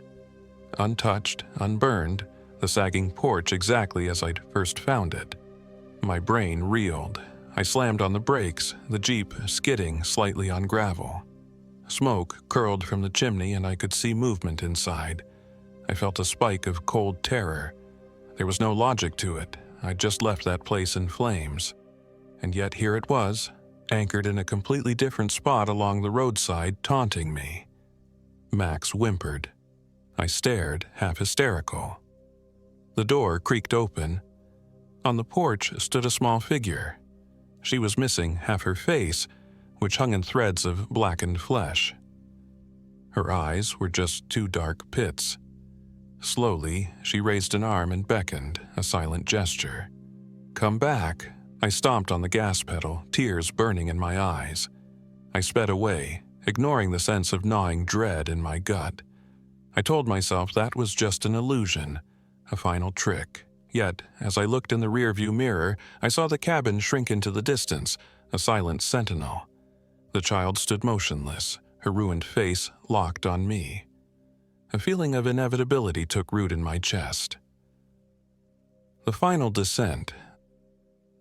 I wish I could say that was the end, that I reached Shingle House, found the police, explained that I'd encountered something horrible.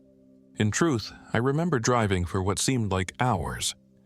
My wounded arms throbbed, my dog whimpered, but the road never led to a recognizable intersection. Mile after mile of the same tall pines, the same yellow lines. My Jeep's odometer said we traveled 15 miles, but the scenery never changed. At last, I stopped the car.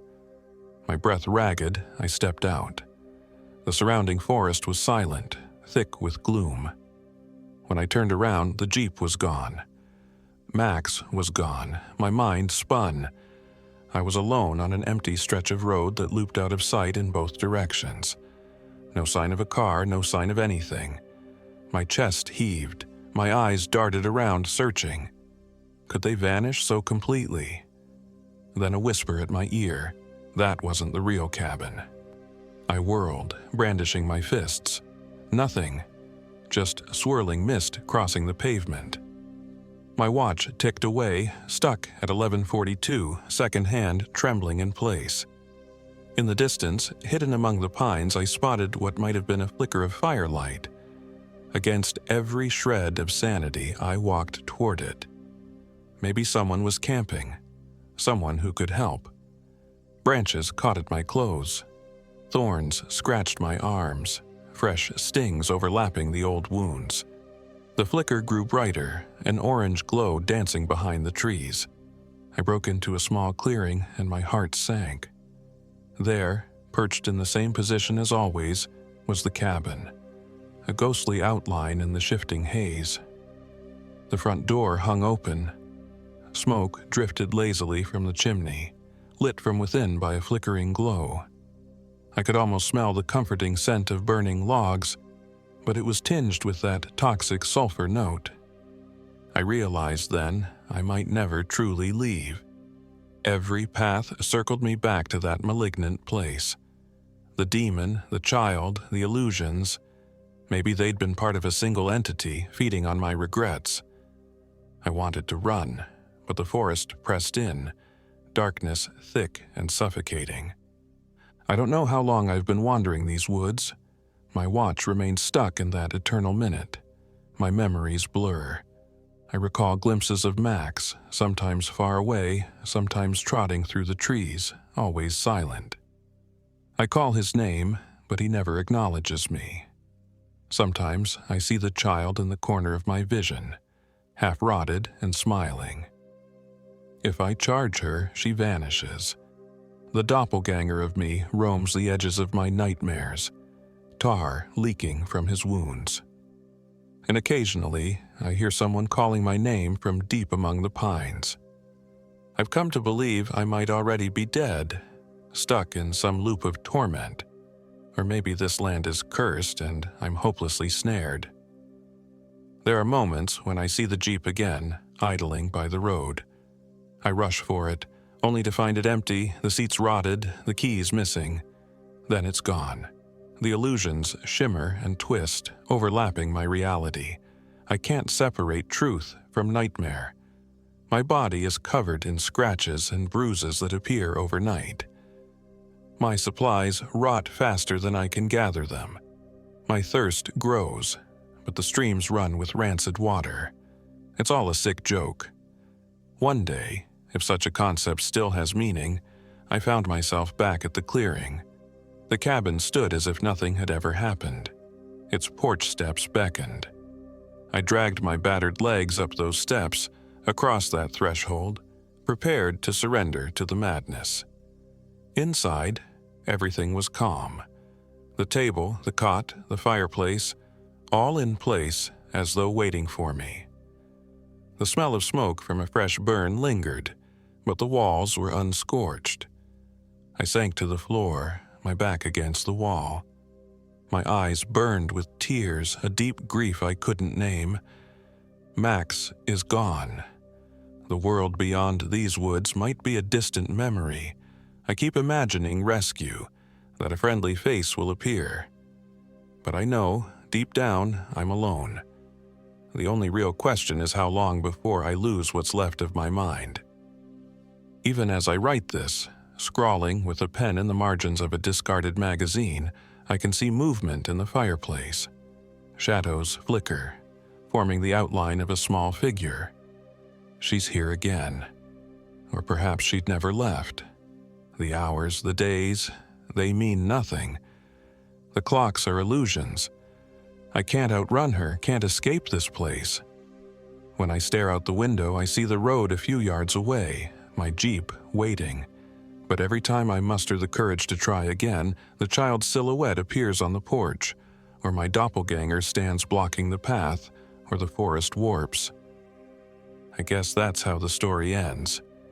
Or maybe how it continues forever. I've burned the cabin, tried to kill the thing behind it all, and I thought I succeeded. But I don't think the land or that entity can be destroyed by mortal hands. If anyone ever finds this, know that some traps are older than we can imagine, and some regrets are deep enough to devour you whole. For now, I just wait. I wait for the next knock, the next voice in the trees. Sometimes the child calls me by name, laughing softly, inviting me to come out and play. Other times I hear Max barking, a sound so achingly familiar that I almost believe it. But every time I open the door, the clearing is empty.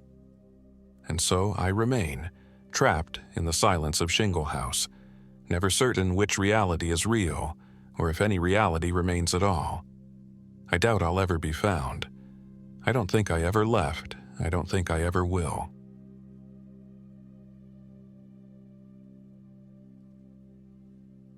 My name is Mark Riley.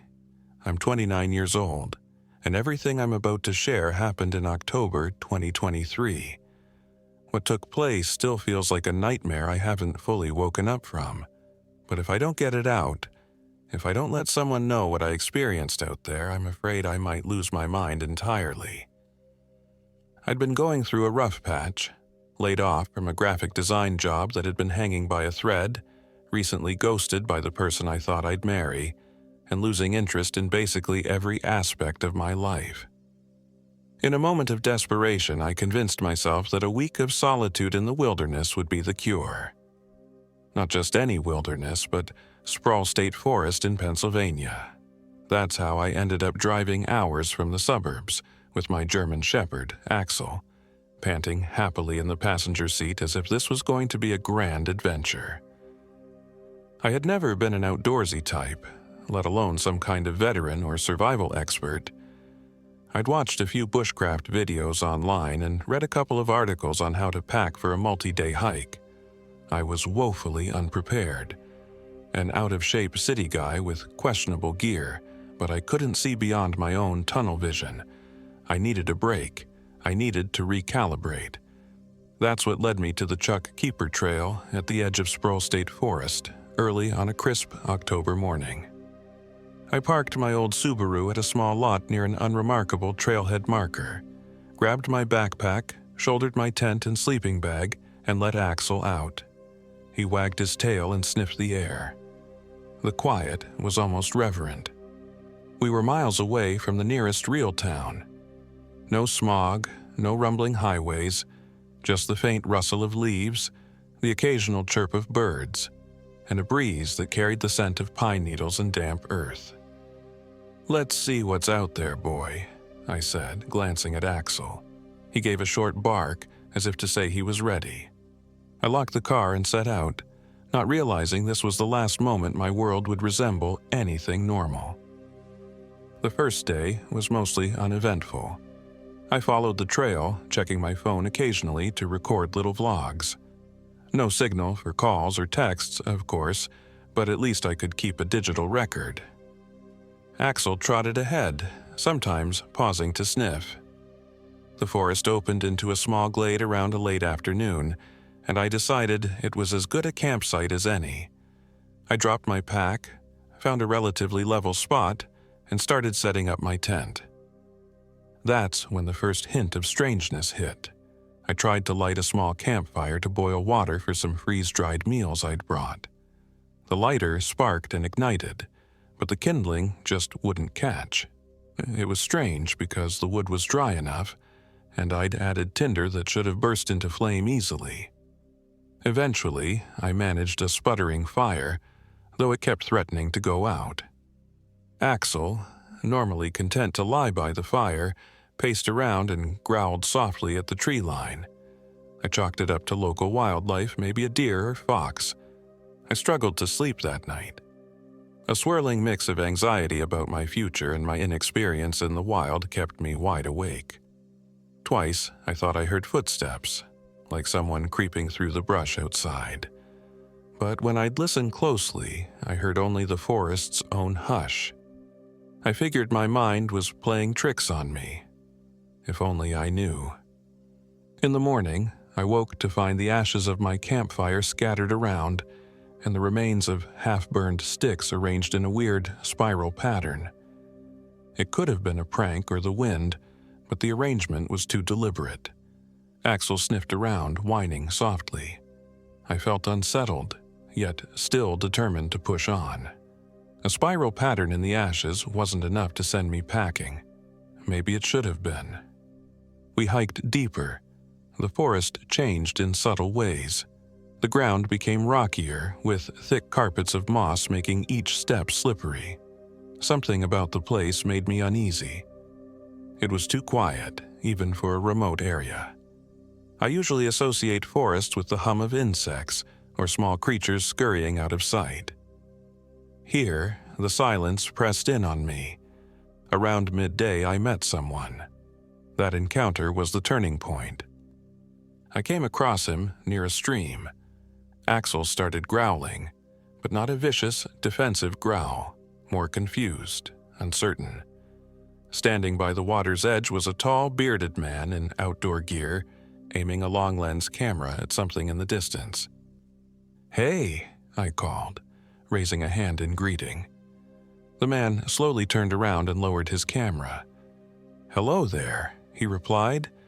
"Didn't expect to see anyone else this far in." He introduced himself as Trevor Lane, 31 years old, a wildlife photographer traveling through Pennsylvania. He had a lean build and an easy, confident manner. There was something in the way he made eye contact, a bit too direct, but I couldn't place why that made me uncomfortable. Still, I was so relieved to see another human being I barely noticed. We made small talk. He asked what brought me out here, and I gave him a condensed version. Job loss, heartbreak, existential crisis, etc. Trevor nodded sympathetically. "I get it," he said. "The forest helps me clear my head too." He offered me a cup of instant coffee, which I accepted gratefully.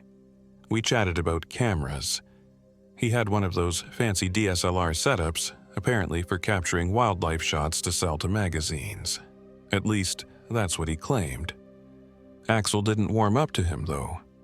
My dog wouldn't come close, and he kept pacing around as if Trevor carried some pungent odor only dogs could detect. Eventually, Trevor suggested we both head to a hidden waterfall a few miles off trail. I was torn. Common sense said not to follow a stranger into the depths of the wilderness, but isolation and curiosity got the better of me. He seemed nice enough, if a little intense. Besides, he was the only other person out here, and I didn't want to insult him by refusing his offer so abruptly. So I agreed, and we started walking together, forging a path off the main trail. The deeper we went, the more I regretted it. The terrain was rough. Steep inclines, slippery rocks, thorny underbrush. The hidden waterfall never seemed to materialize. Every time I asked how much farther, Trevor would smile and say, "Not much," or "It's just around the next bend." But the bends kept coming, and the sun was dipping below the horizon. Eventually, I insisted we make camp. Reluctantly, Trevor agreed. We found a somewhat level clearing near a cluster of old pines. It felt gloomier than my previous spot. The canopy was so thick it shut out what little moonlight might have comforted me. Axel stayed close to my side, hackles raised. I tethered him to a stake near my tent, wanting him close enough to feel safe, but with enough room to do his business. It was during dinner, if you can call freeze-dried chili dinner, that Trevor told me a bit about the local legends. "There's an old story about a creature called Kaskanon," he said, voice low. "People call it a Wendigo-like spirit that haunts these hills. Some say it's an emaciated deer demon, with a skull for a face. Others say it can look like anything, even you." I rolled my eyes, trying to hide my goose flesh. "Trying to scare me? Or is that an actual legend?" I joked weakly. Trevor shrugged, his eyes gleaming from the reflection of the campfire. Either way, we're not alone out here. I tried to change the subject, and eventually we talked about simpler things. Traveling, places we'd been. Trevor said he'd hiked in the Adirondacks, the Smokies, even in some out-of-the-way spots in West Virginia. The conversation was smooth, but I couldn't ignore the mounting tension in my muscles. Axel never stopped growling under his breath until we finally called it a night. I awoke in the pre-dawn darkness to an impossible sight. Trevor's campsite was gone. His tent, gear, and presence had vanished as if he'd never been there. The spot where he'd pitched his tent was bare earth. I almost convinced myself I'd dreamed him up, except for the faint outline of footprints in the damp soil. Axel barked sharply. I crawled out of my tent and saw something that made my blood run cold. The remains of the campfire glowed with an eerie greenish light. It was like the embers had a chemical reaction going on. Worse still, smoldering footprints led away from the pit, glowing faintly in the pre-dawn gray. They looked human, but too large, each toe elongated. I tried to get a grip, shaking my head to clear it. "Trevor?" I called, but no answer came. Axel whined, looking at me with wide, alert eyes. With no real choice, I packed up quickly. My watch said 6:12 a.m., but the sky was still inky. It felt more like 4 or 5 a.m. I rummaged through my bag for my phone, noticing the battery was suddenly at 80%, even though it had been below 30 when I'd gone to sleep. The timestamp on the phone read 3:33 a.m., the same moment I'd apparently woken up. Confusion rattled me, but I forced myself to focus on reality. I had to hike back to the main trail, find my car, and leave. That was the plan anyway. On the way back, everything looked different. The rocks, trees, and small streams seemed misplaced, as if the landscape had shifted overnight. I could swear I'd never crossed the large ravine I now found myself standing at the edge of. The phone's GPS, which I'd loaded with offline maps, showed me in some bizarre location miles away from any trail. The dotted line that was supposed to represent my route twisted and jumped whenever I checked, as if the phone couldn't get a fix. I tried to orient myself with a compass, but the needle spun erratically. At first, it pointed due north. Then it flickered west, then east, refusing to settle.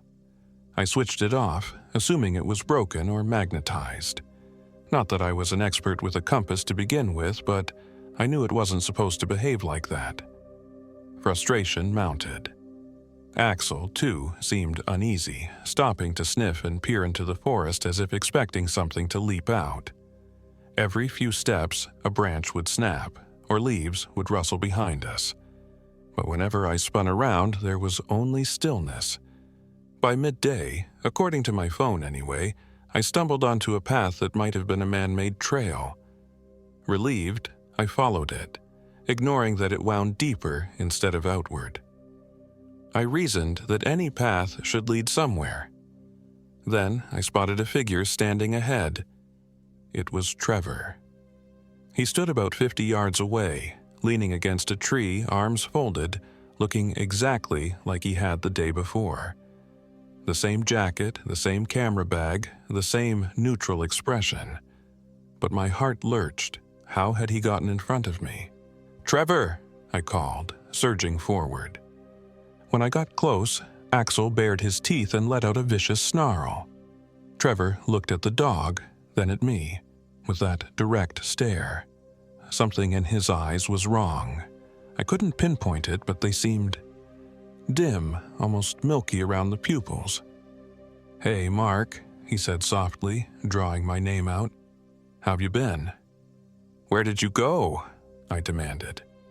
"You vanished last night, packed up everything and just left." Trevor cocked his head as if confused.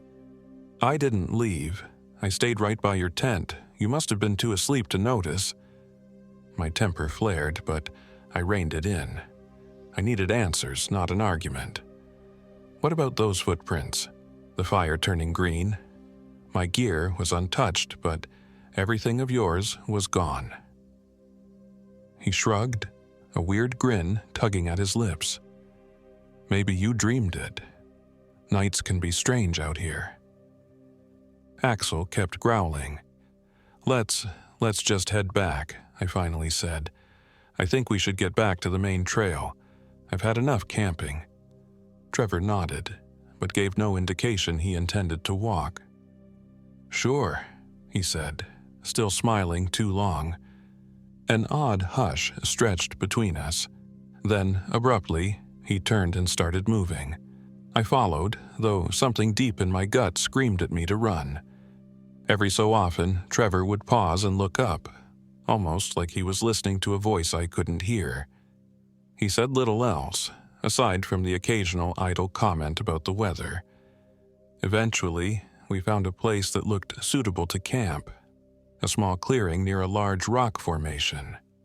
I only agreed to camp again because the daylight, or what I thought was daylight, seemed to be fading fast, and I was exhausted.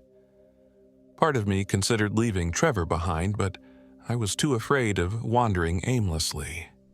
At least, if something happened, there was another human around to help. Or so I told myself. That night, I tried to make another fire. The wood was damp, but it should have been workable with some tinder and careful coaxing. No luck.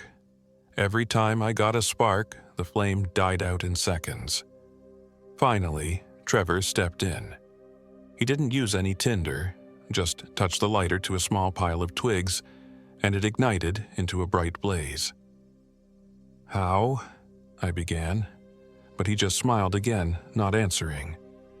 My scalp prickled as the flames danced, throwing warped shadows on the trees. Axel wouldn't come near it, whimpering as though the fire had a life of its own. Trevor sat across from me, staring intently.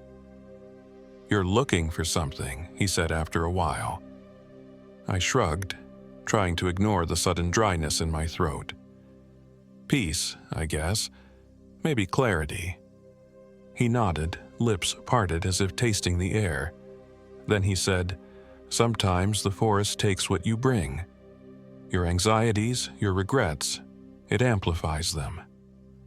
I opened my mouth to reply, but a rustling in the distance made me pause. It wasn't the gentle brushing of leaves. It was the distinct crack of a branch underfoot. Heavy footfalls, slow and deliberate. I turned, scanning the darkness. Trevor sat completely still, watching me. The footsteps came closer, but I saw nothing. Then, a single shrill yelp ripped through the night. Axel! I leapt to my feet, sprinting toward the sound. My dog had been tethered near my tent. Something was happening. I could hear snarling, then a whine cut off abruptly. In the dim glow of the fire, I found the stake pulled clean out of the ground, the rope shredded. No sign of my dog. "Axel!" I yelled into the night. My voice echoed without reply. I spun in every direction, shining my phone's flashlight into the tree line.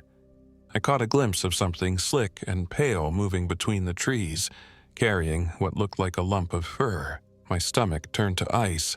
"Trevor!" I screamed. "Help me!" He approached slowly, gaze distant. "I'll stay by the fire," he said, his tone detached. Horrified, I darted forward, my shoes slamming into the soft earth, my phone flashlight bouncing. For a moment, I thought I saw a shape up ahead. Tall, gaunt, with spindly limbs and a head that seemed too narrow, as if covered in pale, sagging flesh. But it vanished in a blur of motion. I stumbled through the woods, searching frantically for Axel. Branches whipped my arms and face, and the ground became a treacherous layer of roots and rocks.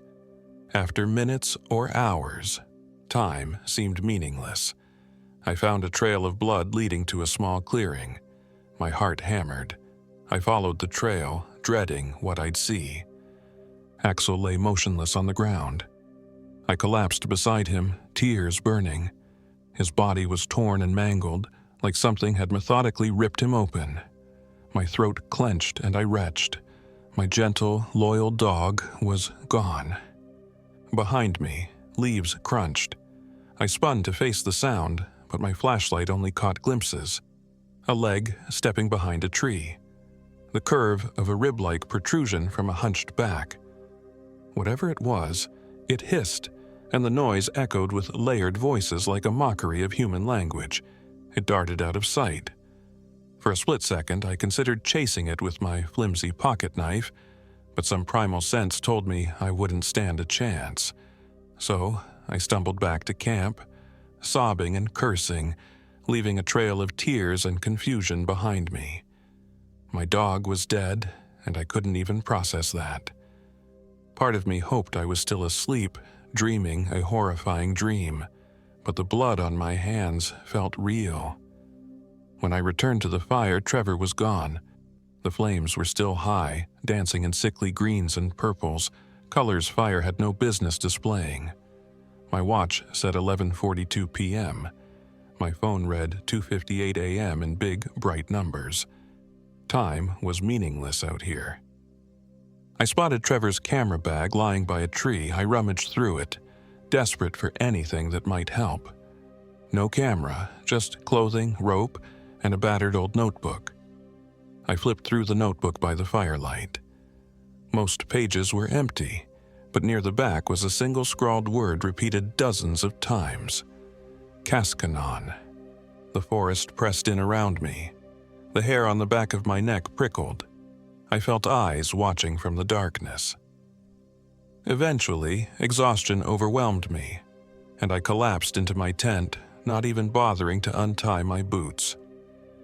If I was going to die, at least I'd do it lying down. At that point, hopelessness was my only companion. When morning came, if it was morning, I woke to find something unbelievably wrong. My watch's face was cracked, and the hands were ticking backward. The phone's screen showed 9:12 a.m., but the date had jumped 2 days ahead. A throbbing headache pounded behind my eyes. Then I noticed my backpack was gone. My supplies, tent bag, even my spare clothes vanished. Only the clothes I wore, my phone, and my sleeping bag remained. I clambered out of the tent, calling Trevor's name, searching for signs of footsteps or struggle. Instead, I found streaks of blackish fluid on the pine needles, leading away from the smoldering remains of the green fire. I tried to follow them, but they abruptly ended near a cluster of rocks, as if the trail had evaporated into the earth. Desperation gnawed at my insides. I fished through my pockets, turning them inside out, only to find the dog collar's metal tag clenched in my hand. My stomach lurched. I didn't remember picking it up, but there it was. Axel's name stared up at me, all that remained of him. I let out a ragged sob. I had to get out.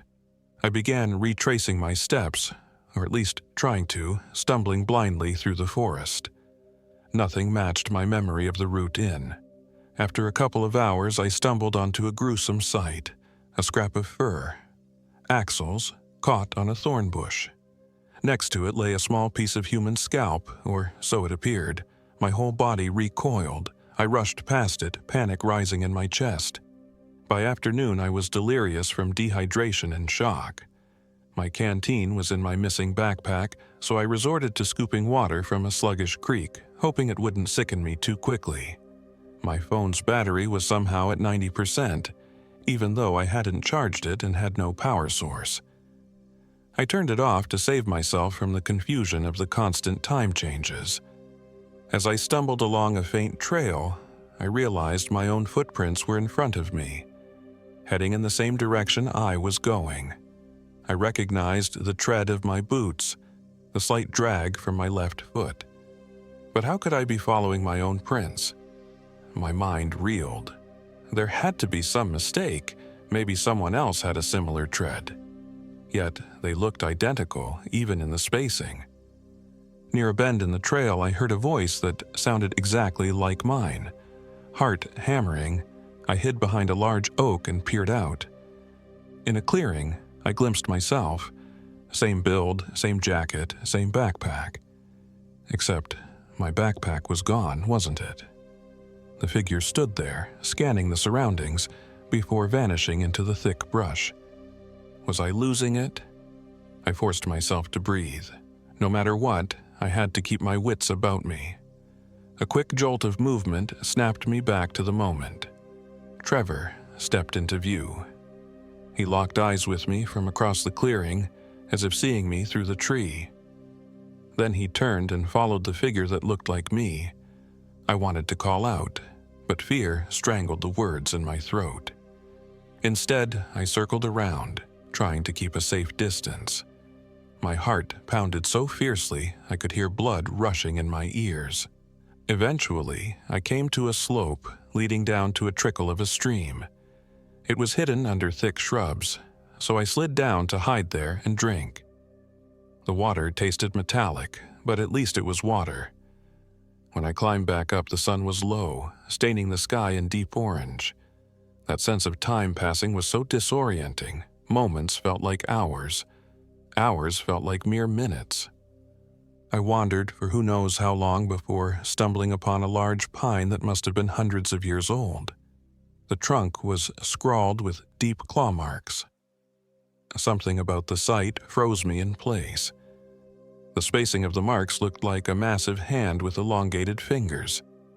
A battered sign lay half buried in the underbrush, reading Chuck Keeper Trail, with an arrow pointing in a direction that made no sense as it led deeper into the forest. In the fading light, I recognized a figure near that sign. Trevor again, or at least someone wearing Trevor's jacket.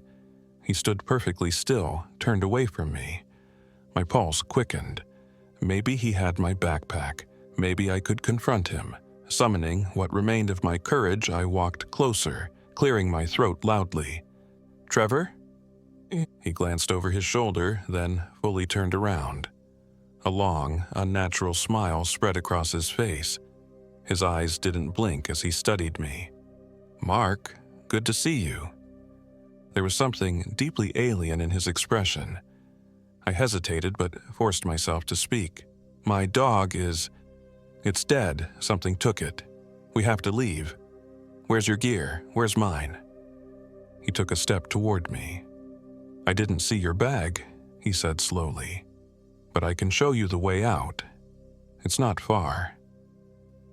Axel's fate still burned a hole in my chest. I should have attacked Trevor right then, demanded answers.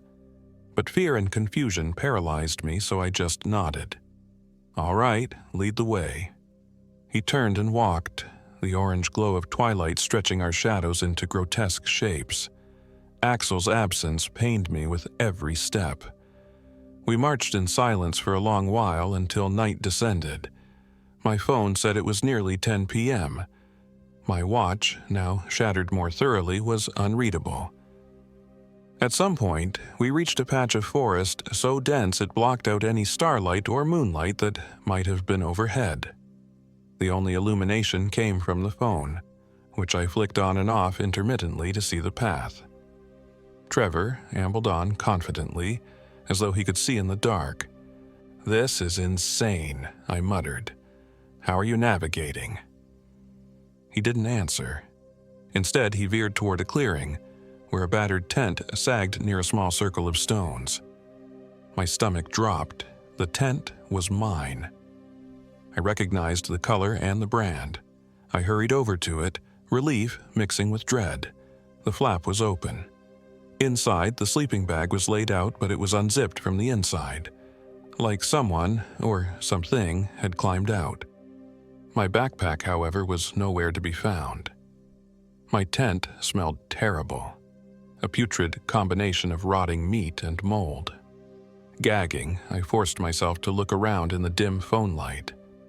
On the ground next to the bag was a piece of bone with bits of fur clinging to it, Axel's lower jaw. I stumbled back, my knees buckling. What is this?" I gasped, tears burning my eyes again. Trevor hovered behind me. "It's a souvenir," he said in a flat voice, as though remarking on the weather. Rage flooded my veins. I lunged at him, swinging wildly. He sidestepped with inhuman speed, letting me sprawl onto the damp dirt. My fists clenched clumps of leaves and dirt. Then I saw him from the light of my phone. A glimpse of something under his chin, like a second mouth or a seam of teeth. My fury turned to terror. He crouched down, his expression neutral. "Mark," he said, "you're almost ready." I scrambled away, panting. "What the hell are you talking about? Ready for what?" His eyes flicked to the side. Then he vanished into the trees without a sound, leaving me reeling and alone. I sank against the tent, trying not to vomit. My phone battery was at 100% now, despite my not having charged it. Everything felt disconnected from logic. My dog was dead, my gear was gone, my sense of reality was fraying. I unzipped the sleeping bag just enough to see inside empty, aside from a few dark smears. Blood? Or something else? The stench was so foul I gagged, then I heard a whisper, "Mark, Mark, Mark." It sounded like me, but layered over itself, as if multiple versions of my voice were calling my name in unison. The hair on my arms stood straight. Slowly, I turned in the direction of the voice, phone in hand, light shaking with my tremors. A shape moved between two gnarled trees. Tall, gaunt, walking on all fours yet somehow upright. It let out a sound that was half a hiss, half a word. Kaskanon. My breath caught, the shape flickered, and I realized it had antlers, or something like them, protruding from a skull-like head. Its limbs jerked with unnatural angles, each step accompanied by a soft clicking noise. I recalled Trevor's story about the local legend, the Wendigo-like entity. Despite the darkness, I could make out scraps of something fleshy hanging from its jaw area. Then its voice changed, becoming a perfect imitation of Axel's bark. My eyes welled with tears. The creature stepped closer, weaving side to side as if sizing me up. I stumbled backward. Panic overcame me. I grabbed the nearest object, a half-rotten log, and flung it. It hit the creature's shoulder with a sickly thud, but it barely reacted. Instead, it lunged forward, limbs scraping the ground, jaws opening wider than they should, revealing mismatched human and animal teeth, some embedded sideways. Some primal survival instinct kicked in. I dropped to the ground and reached under the tense rainfly, grasping wildly for the small hatchet I'd stored. My fingers closed around its handle just as the creature's hand, claw, raked across my jacket, tearing fabric and grazing my skin.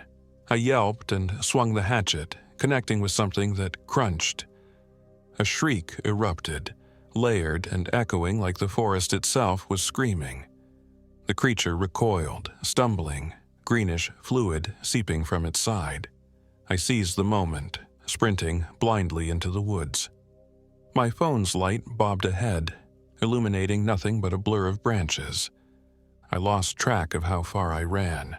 Finally, I collapsed in a panting heap near a narrow dirt road I almost didn't notice.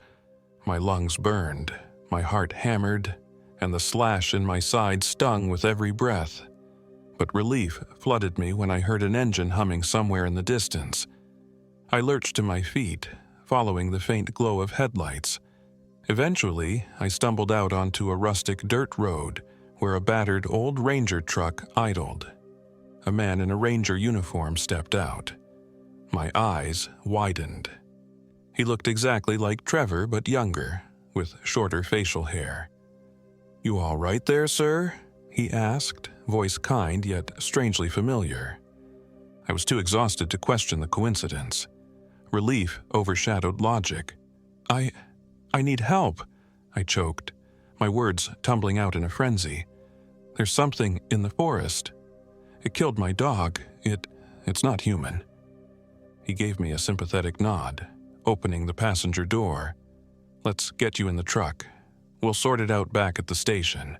You look like you've been missing for a while. In fact, folks have been looking all over for you." His words barely registered as I crawled onto the seat. A wave of numbness wrapped around me, part shock, part dehydration. As the Ranger shifted into gear, I caught a glimpse of the rearview mirror. Axel was there. My dog sat in the back seat, gazing at me with calm eyes. I whipped around, heart in my throat, but there was nothing behind me, just empty seats. I tried to speak, but the Ranger turned on the radio, letting static fill the silence. My eyelids felt impossibly heavy. My last coherent thought was that the Ranger's jaw looked slightly unhinged when he smiled at me, but maybe it was just my fatigue warping my vision. I woke up in a brightly lit hospital room, an IV in my arm. A nurse gently explained that hikers had found me unconscious near a forest road, that I'd been missing for over 2 weeks, even though it felt like just a few days to me. The official story was that I'd gotten lost and dehydrated, and possibly suffered mild hypothermia. Axel was never mentioned in any of the missing hiker reports, nor did the nurse know about him when I asked. After I was released, I sifted through my personal items. My phone was among them, the battery completely dead. I charged it in my hotel room, but every video and photo I'd taken was corrupted, showing only garbled static or bizarre shapes and silhouettes. There was one new video, a single 3-second clip of the forest at night. The camera panned across twisted branches, then fixated on a figure in the distance, crouched low. I tried to pause it, but the file crashed, the phone locked up. When I rebooted, the clip was gone. I asked local authorities about Trevor Lane, describing his appearance. They found no records, no missing person matching that name. No one else was reported lost in Sproul State Forest during that time. You might think that's the end of it. I returned to my home, resumed a version of normalcy, but the nightmares started immediately. In them, Axel whimpers from behind a dark shape that beckons me with my own voice. I see glimpses of that deer skull head, the layered teeth, the black fluid. Worse than the dreams are the odd slips in time I still experience. Sometimes I'll glance at the clock, watch the numbers surge forward by 10 minutes, then snap back. Or I'll drive the same route to the grocery store and find myself at a different exit. I can't explain it. I visited doctors, even psychologists. They say it's PTSD or lingering trauma, but I know something followed me out of that forest. Or maybe I never truly left. Late at night, I still hear Axel's bark in the hallway, or see a tall, shadowy figure reflected in the kitchen window, gone the instant I blink. I can't fully trust my senses.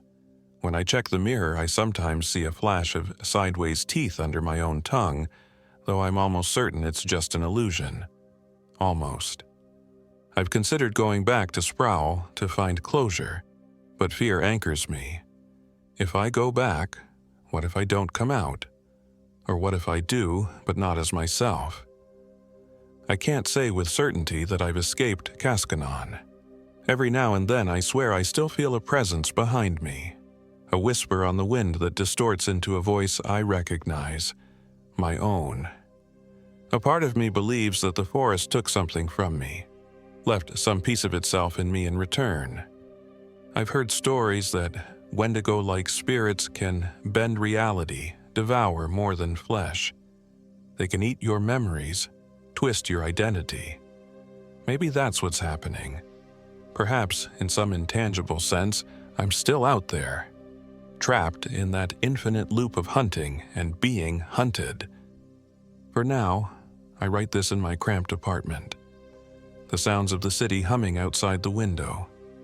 But sometimes, in that quiet space between waking and sleep, I swear I hear leaves rustle. I feel moss underfoot and a flicker of green flame in the corner of my vision.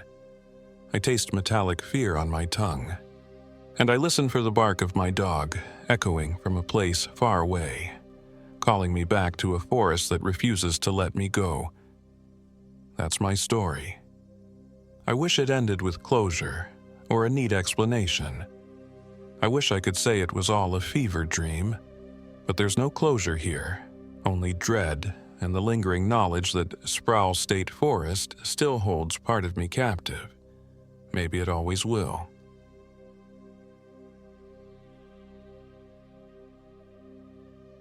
My name is Jason Clark. I'm 32 years old, and this happened in October of last year. I remember the date clearly because it was 2 weeks after my divorce was finalized, and I had retreated to the rugged solitude of Quahana Wild area in Elk County, Pennsylvania. I'd purchased an old RV for cash and decided to try off-grid living in the thick of that forest, seeking a kind of rebirth or redemption after losing practically everything else in my life. I spent my days tinkering with my propane system, setting up solar panels that barely provided enough juice for my phone, and reading survival guides that probably left me more paranoid than prepared. Nevertheless, I wanted to prove that I could handle my own company and the unfiltered quiet of nature. I brought along my black Labrador, Toby, because he was the one companion I trusted. Toby had been with me through my crumbling marriage, quietly resting his head on my lap when I'd been at my lowest. A loyal dog, 6 years old, with that perpetually cheerful wag no matter what mood I was in. If I was going to heal or find some measure of peace, Toby had to be there with me. On arrival, the Quahana Wild area looked serene. The trees were thick, the unpaved roads nearly impassable. My RV bounced and rattled, and I had to avoid fallen branches and gullies formed by the incessant rainfall we'd had that summer. I found a small clearing near the edge of an old-growth forest, about a mile from a trickling creek. It was remote enough that I wouldn't see another soul unless they went out of their way to look for me. And that was precisely what I wanted at the time. Just me, Toby, and the quiet rustle of Pennsylvania woodland. For the first few days, everything went smoothly. The solar charger collected some energy. I only used my phone occasionally to check the weather or to keep in touch with my sister, who was the only family member still speaking to me after the divorce fiasco. My ex-wife had been quite vocal about my failings, and I'd shut down socially, so the isolation out here was both frightening and comforting. Toby and I took short hikes, cooked simple meals, and enjoyed the crisp autumn air. I was even able to gather some wild blueberries and mushrooms, being cautious with identification, of course. The sense of calm was exactly what I'd sought, if not the most comfortable, at least a sort of primal existence that left little room for regrets. Then, subtle signs told me something was off. My phone died one evening despite being at 70%. It just went black mid-text to my sister. No big deal, I thought. I plugged it into the solar charger the next day and forgot about it. But the next time I turned it on, the date read January 1st, 1970, the classic glitch date, though I'd never actually seen my phone glitch like that in real life. No matter what I did, I couldn't reset the correct time or date. It just stayed stuck in 1970. At the same time, my map app turned bizarre. Instead of the normal interface, it just showed a swirling pattern of roads that couldn't possibly exist. Every time I opened it, my location flickered between spots hundreds of miles apart, then vanished. It was more annoying than alarming at first, but it left me uneasy. The next issue was Toby. He'd always been the kind of dog who would happily curl up in the RV or roam the immediate area outside, returning on command. But by the fourth night, he started acting strange. He'd stare at the darkness, his ears pricked, teeth slightly bared. He'd let out low growls at things I couldn't see or hear. In the silence, I'd hear the wind, the leaves, maybe a snapping twig, but Toby made it clear that something else was out there. Then, around midnight, I heard what sounded like a muffled scream way off in the woods. It could have been an animal, a fox, or maybe an elk in distress, but it sounded heartbreakingly human. Toby howled, his fur standing on end. A surge of primal fear shot through me, but I tried to calm him, telling myself it was just the weird calls of wildlife. Yet I barely slept that night. I kept picturing someone out there screaming for help that would never arrive. Morning brought a half-comforting dose of sunlight. I tried to make a campfire to heat water for coffee, but the fire flickered and died out repeatedly, as though damp kindling or wind was putting it out. Except the wood was bone dry, and the air was still. An uneasy prickle coursed through me. Eventually, with a lot of coaxing, I got the flames to dance. They looked a bit off. There was a faint bluish hue at the edges, which I blamed on certain chemicals in the wood or maybe some fungus. Still, it was enough to spook me. Toby's reaction didn't help. He kept whimpering near the RV. Later that day, I took Toby on a short hike up the ridge to see if maybe there was a cell signal for my phone. While trudging through the undergrowth, I noticed something half-buried near a collapsed stone structure. Poking at it, I discovered a rusty shovel stamped with CCC, presumably from the Civilian Conservation Corps era of the 1930s, and a tarnished badge or name tag reading M. Greeley. The artifact was spooky enough, but interesting as well.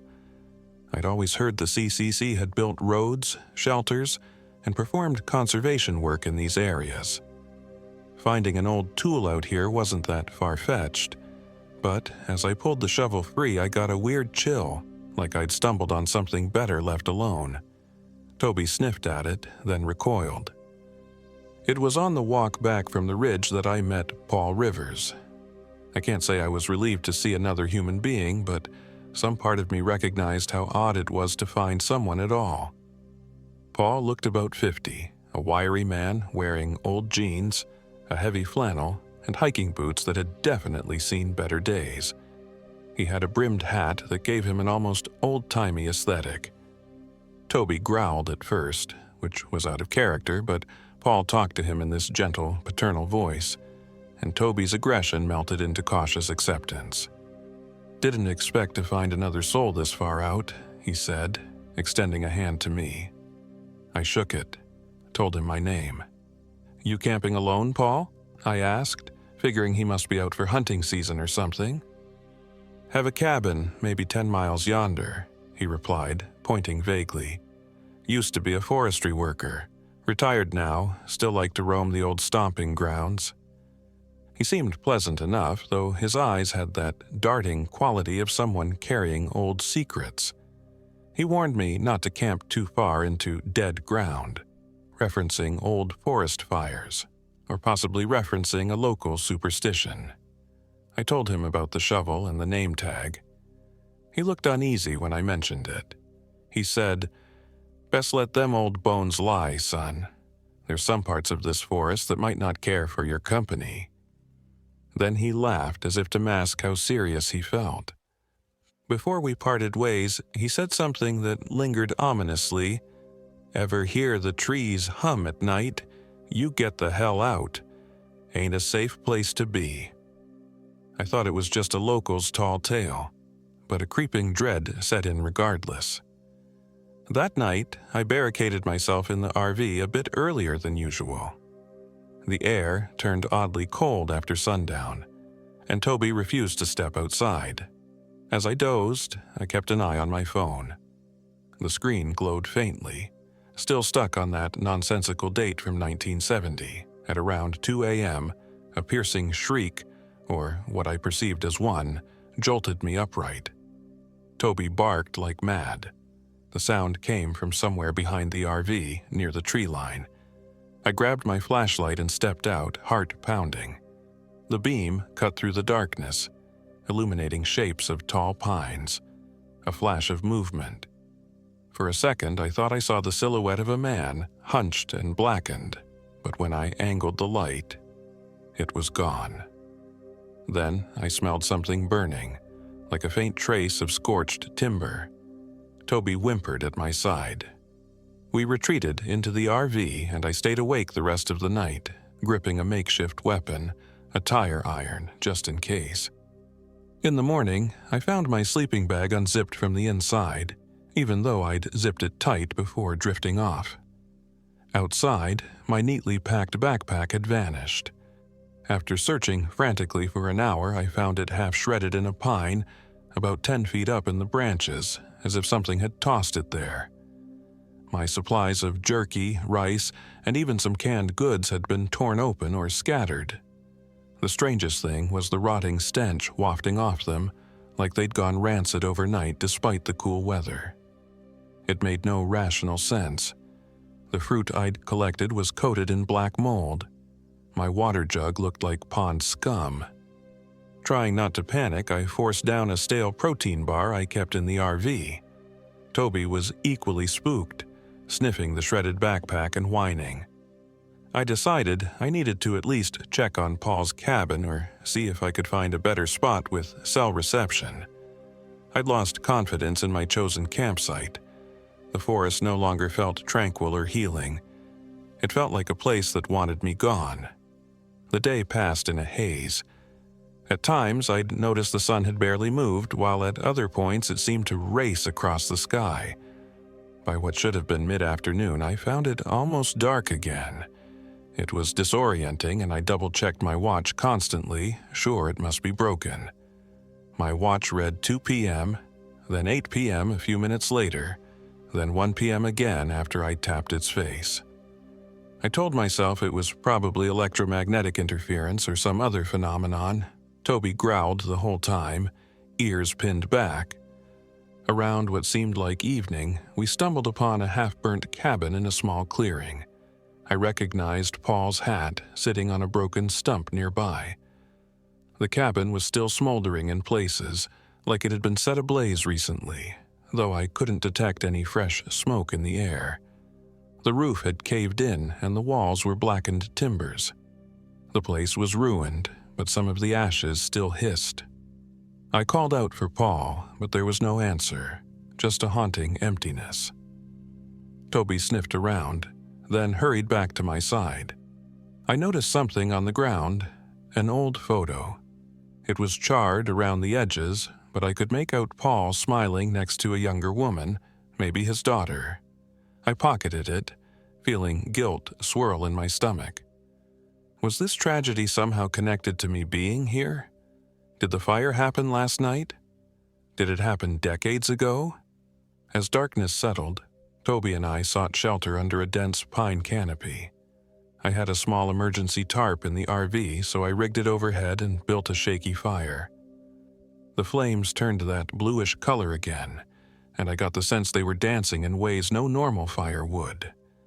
Then I heard crunching footsteps. My heart nearly stopped. I grabbed the tire iron and crouched low. Emerging into the firelight was Paul Rivers, or someone who looked like Paul. He was smiling in this unsettling, over-friendly way, and Toby started growling with renewed intensity. His eyes seemed too wide, and he walked with a slight tilt, like he was favoring one side. I noticed that his right arm hung at a strange angle, and his clothing had soot or ash stains. Instinct screamed at me that this wasn't the normal Paul I had met before. "Evenin', Jason," he said, his grin never fading. "Just thought I'd check on you." I tried to remain calm, though my pulse hammered. "Paul, your cabin. I'm sorry, it looked burned. Are you hurt?" He blinked slowly, then paused. "Cabin? Burned, I guess. It was the fire. The fire never stops, does it?" He let out a short laugh, one with no humor in it. Toby barked aggressively, so I tried to hush him. Paul then asked if I had anything to eat. Something in his tone made my hair stand on end. I offered him one of the few protein bars left. Paul nibbled at it mechanically, eyes locked on me. I asked where he'd been, but he seemed to either ignore the question or not comprehend it. Instead, he started murmuring about, "They sealed us in.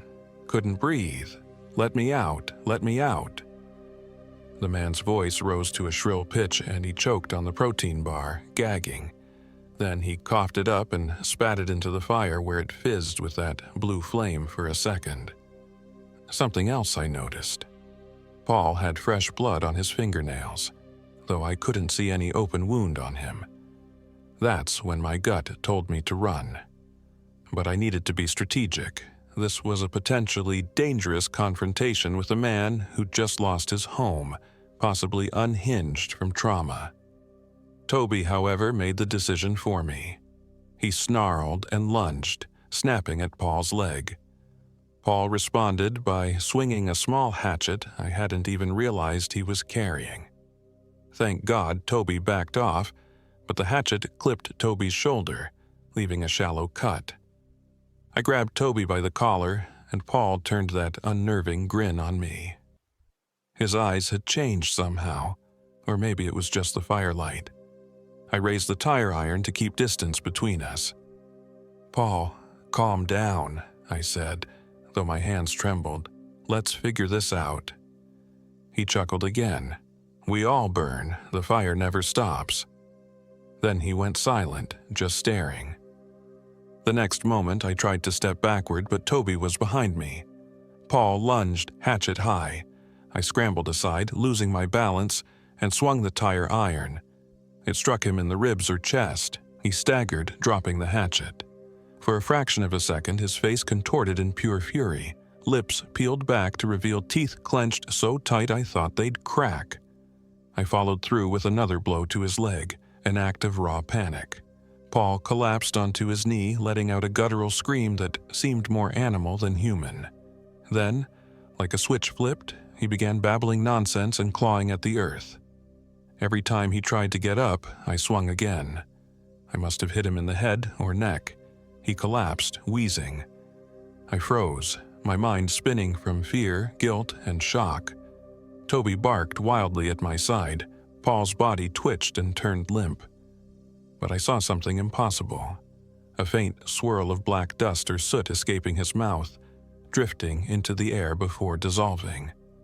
His eyes remained open but vacant. In the dim, bluish firelight, I realized he was no longer breathing. Then his skin started to shrivel, blackening at the edges as if burned by invisible flames. Within moments, it flaked away to ash, leaving nothing but charred scraps of clothing. I scrambled back, gasping, tears stinging my eyes. Toby's barking turned into whimpering. All I could think was, this can't be real, this isn't how life works. An overwhelming stench of scorched timber and rotting flesh clung to the air. I staggered around, half expecting Paul to reappear behind me. The night was too quiet, except for Toby's whines. I realized I was shaking so hard I could barely stand. My arms felt numb from gripping the tire iron so tightly. A thought took hold. I had to leave these woods. Now. Yet, that was easier said than done. The environment itself felt hostile, as though time and space were conspiring to keep me trapped. The first thing I did was gather what supplies I had left. Some water, a few snacks, the useless phone, and a flashlight. My entire body trembled with adrenaline. I stuffed them all into a spare satchel I had stowed in the RV. I made my way back to the RV, Toby limping at my side from his wound, which fortunately wasn't deep. But the old motorhome wouldn't start. The engine clicked, the battery apparently drained, and the fueling system refused to engage. I cursed out loud, tears hot in my eyes. Toby curled up near the driver's seat, whimpering. My solar battery read 0. My phone was dead again, and nothing would bring it back. I decided to limp, out of there. It might take days, but I needed a main road or a ranger station, anything. I tried to recall which direction the main highway was, but the sense of direction I'd once had was scrambled.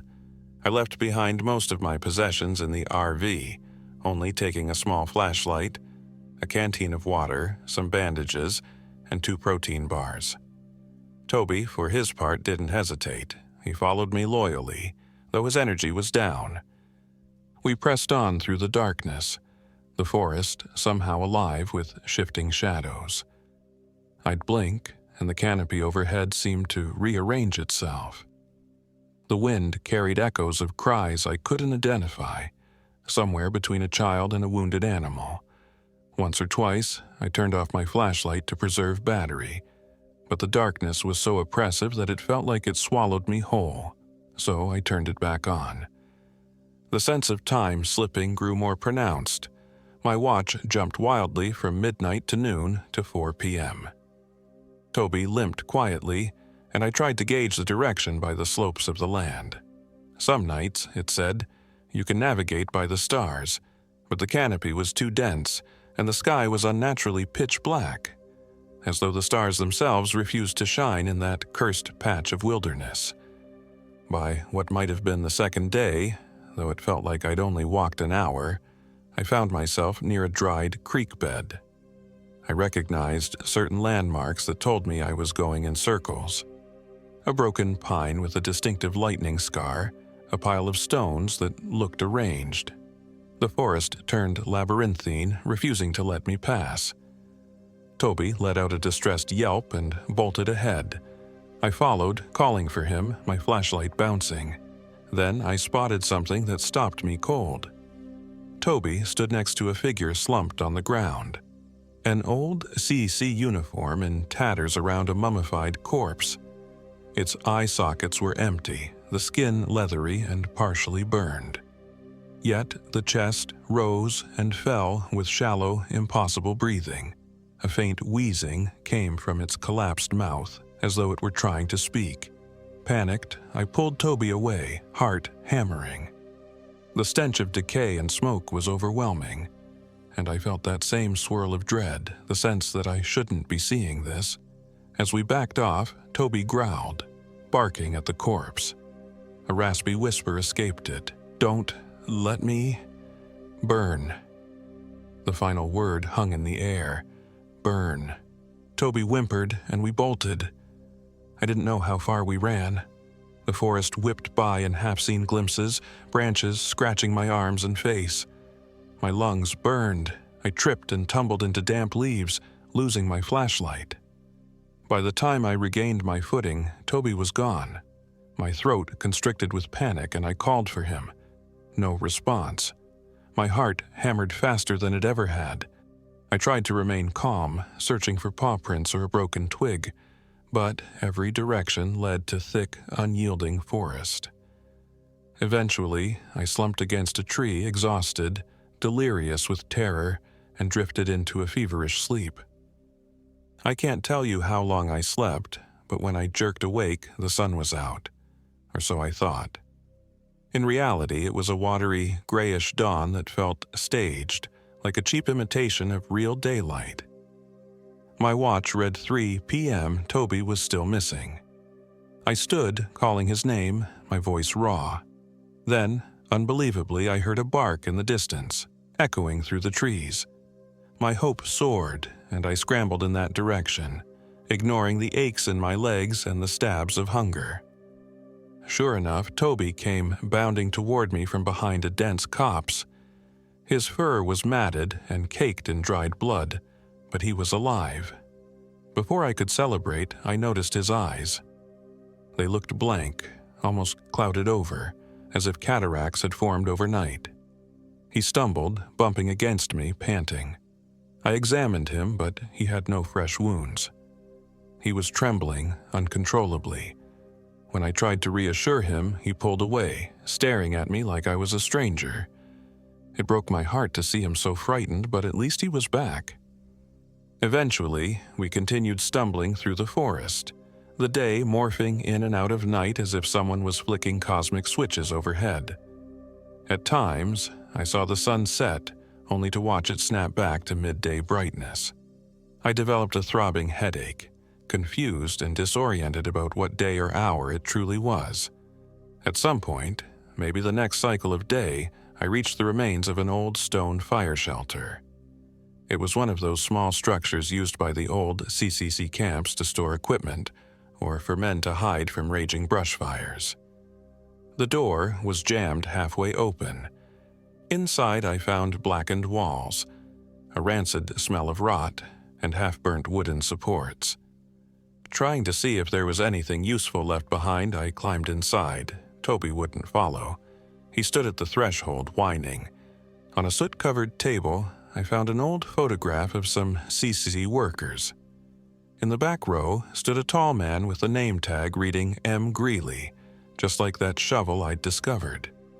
His face looked kind, maybe in his late 20s, wearing a confident grin. Everyone in the photo seemed cheerful, as if proud of their work. My breath caught in my throat, remembering that raspy voice from the mummified body. This must have been where the Hollow Man, where Greeley took his last stand, or so I guessed. The sense of presence in that cramped, burnt space was suffocating, like invisible eyes watched my every move. Suddenly, Toby started barking wildly outside. I rushed out only to see a figure standing in the clearing, wearing my clothes, my hoodie, my cargo pants. It was me, or at least it looked like me down to the shape of my face and the scar on my forehead from a childhood bike crash. The figure stared with an odd half-smile, blinking far too slowly. Toby snapped and barked at it, but the figure ignored the dog, its gaze pinned on me. My stomach twisted. This was impossible. Without warning, the figure turned and walked deeper into the forest. A compulsion overcame me to follow. I felt like I was chasing my own reflection. Toby trailed behind, whining. The figure led me to a small clearing with charred trees, stumps twisted as if melted. The air here was thicker, and I smelled the same burning stench I'd smelled before. When I blinked, the figure was gone. But in its place, standing not 5 feet away, was Toby. Except Toby was behind me, so what I was seeing was another Toby? My Toby barked in confusion at the second Toby. They stared at each other, 2 identical dogs, one wagging its tail uncertainly, the other stock, still with dead eyes. I felt my heart race, unsure which Toby was mine and which was a trick. Before I could decide, the second Toby let out a warped howl and sprinted off, vanishing among the blackened trunks.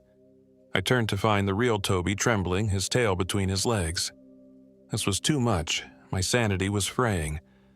By the time I tried to figure out how to get out of that clearing, the forest seemed different again. Thicker. The paths I thought existed were gone. The ground sloped in ways I'd never noticed. It was as if the world itself was warping. My phone, jammed in my pocket, glitched to life for a moment, showing 2:41 a.m., 8:13 p.m., 6:27 a.m., in rapid succession, then flickered off. I nearly threw it away in frustration. As we wandered, Toby's behavior grew stranger. Sometimes he'd stare at me like I was a stranger. Then he'd snap out of it, lick my hand, and follow obediently. I couldn't blame him. I wasn't sure of myself anymore either. At some point, we came to a shallow creek.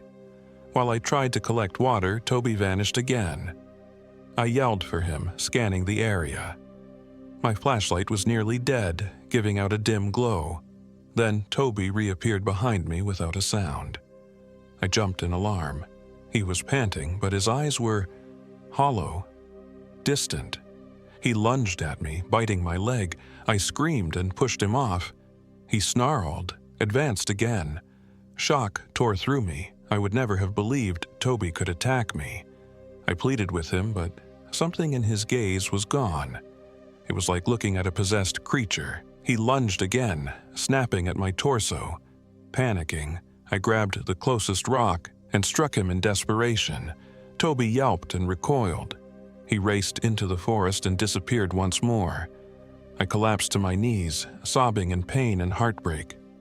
I limped onward, one hand pressed to my bleeding leg. Everything I'd ever loved was turning against me.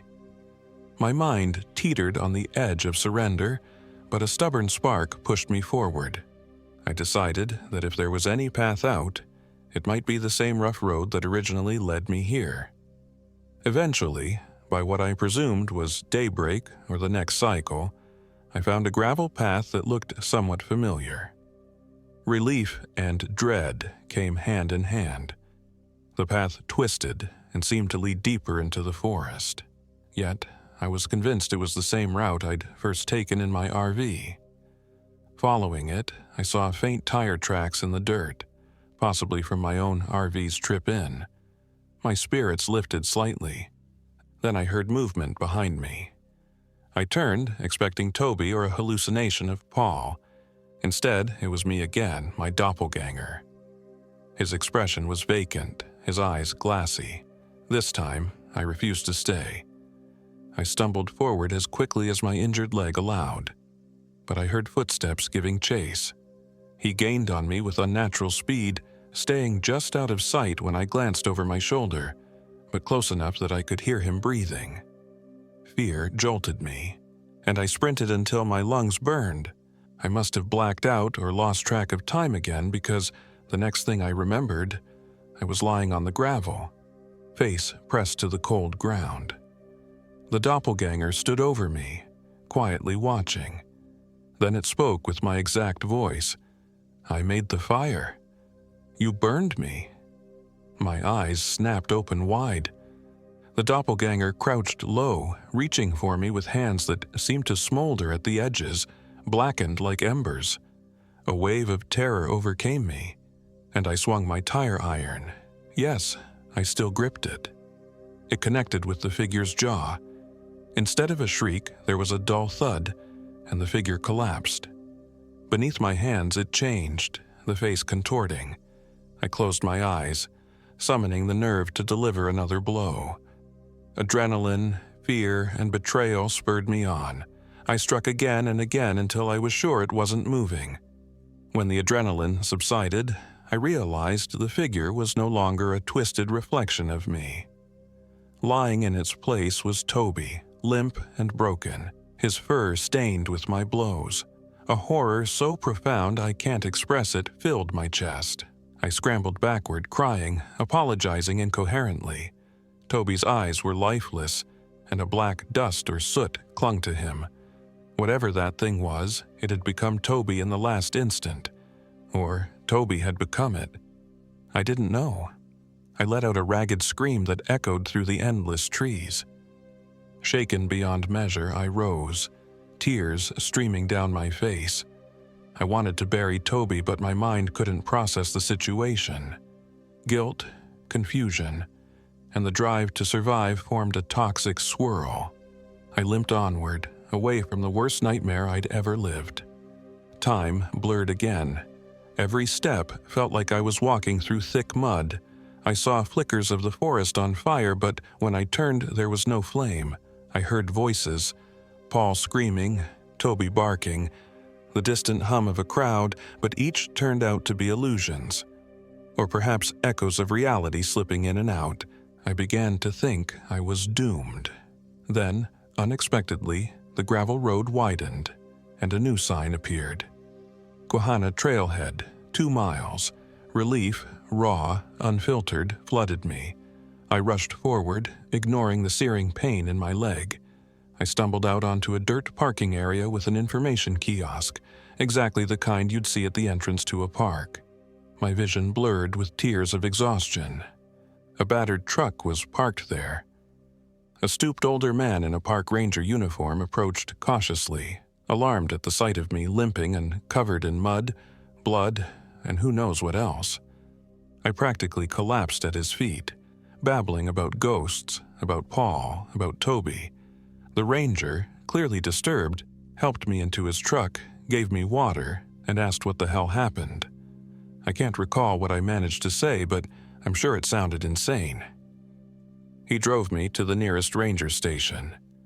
I remember the warmth of the truck's heater, the hum of the engine. As we passed along the forest road, I glimpsed the edges of the undergrowth in the side mirror. Could have sworn I saw a charred figure stepping onto the road, watching us leave.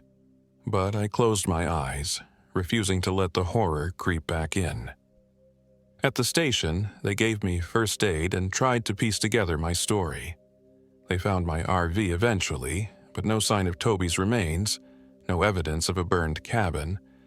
The official record was that I'd succumbed to exposure and maybe hallucinations brought on by stress, dehydration, or something else. They chalked up the bizarre anomalies to confusion and panic. The Civilian Conservation Corps relics. There was no confirmation any such item I described existed.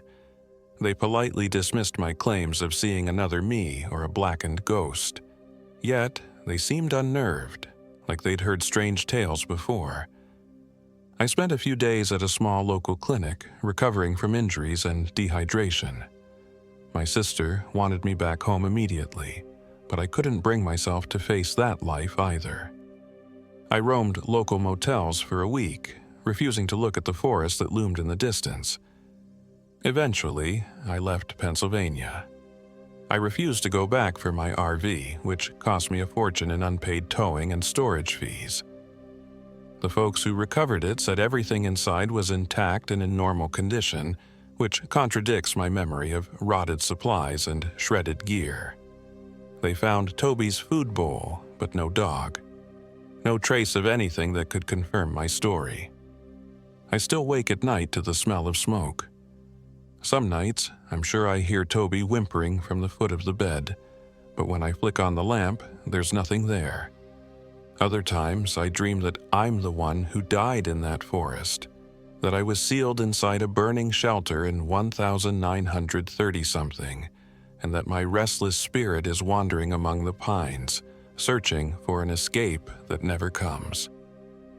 I've tried therapy and medication, but the sense of being trapped in a loop or a haunting remains.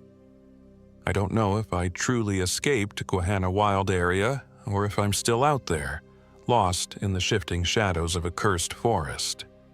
I can't explain the distortions of time, or Paul's horrifying transformation, or Toby's final awful fate. All I know is I went into those woods seeking solace and found something that shattered my concept of reality, something I can only describe as the hollow man. Whether he was a ghost, a demon, or the manifestation of my own guilt, I'll never know. But I do know that for anyone who steps into those ancient Pennsylvania trees, there's a chance you might meet him too. Burnt black, mouth open in silent screams, longing to share your body or claim your soul. And if you ever hear the trees humming at night, run, because sometimes the fire never stops.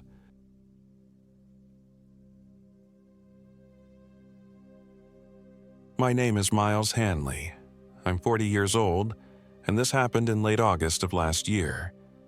I remember the date so clearly because I'd set out on a personal documentary project called Echoes of Appalachia, where my goal was to capture footage of abandoned towns, rural communities, and whatever local lore I could uncover along the quiet backroads of Pennsylvania. I wasn't looking for trouble or drama. I was just a nature documentarian and part-time YouTuber, hoping to show my modest audience a side of Appalachia that didn't get much coverage. Its forgotten corners and small-town history. That's how I ended up piloting my older Class CRV along the gravel byways of Perry County, heading into Tuscarora State Forest. I'd heard rumors of deserted farms and ghostly hamlets near a place called Little Shade Gap, so I planned to set up camp somewhere off the beaten path, do some drone filming of the terrain, and spend a few days poking around, maybe chatting with the handful of locals who still lived out there. The drive itself was uneventful at first. My RV, a weathered Winnebago I'd bought secondhand, rattled like an old can. The deeper I went into the state forest, the narrower the roads got, with looming hardwoods pressing in on all sides. There was just enough space for one vehicle to pass comfortably, and whenever I managed to glance at my phone, the service bars were non-existent. That was part of the plan, though. Get away from it all. Unplug, get raw footage, and see what stories I could gather. My only companions were my camera gear, a battered drone, and a well-worn microphone for field interviews. I arrived at a turnoff that jutted onto a faint gravel lane, not really a proper campsite, but open enough that I could park my RV and still maneuver around if I needed. By that time, the sun hung low over the treetops, casting golden rays through the leaves.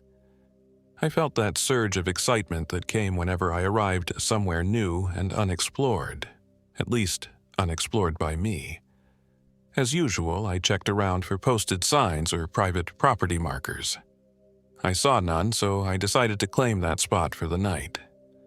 The next morning, I woke early, grabbed some coffee from my little RV stove, and set off to capture B-roll footage. I had my camera bag slung over one shoulder, my drone in its case, and a notebook in my back pocket. The forest smelled of damp leaves and rich earth. My breath fogged in the chilly morning air, a clear sign autumn was on the way. After filming a few scenic shots of moss-covered boulders and gently swaying canopy, I launched the drone near a clearing. I wanted panoramic footage of the forest from above. The drone soared smoothly, broadcasting a live feed to my phone. At first, I admired the patchwork of green below, the winding creek that glinted in the sunlight.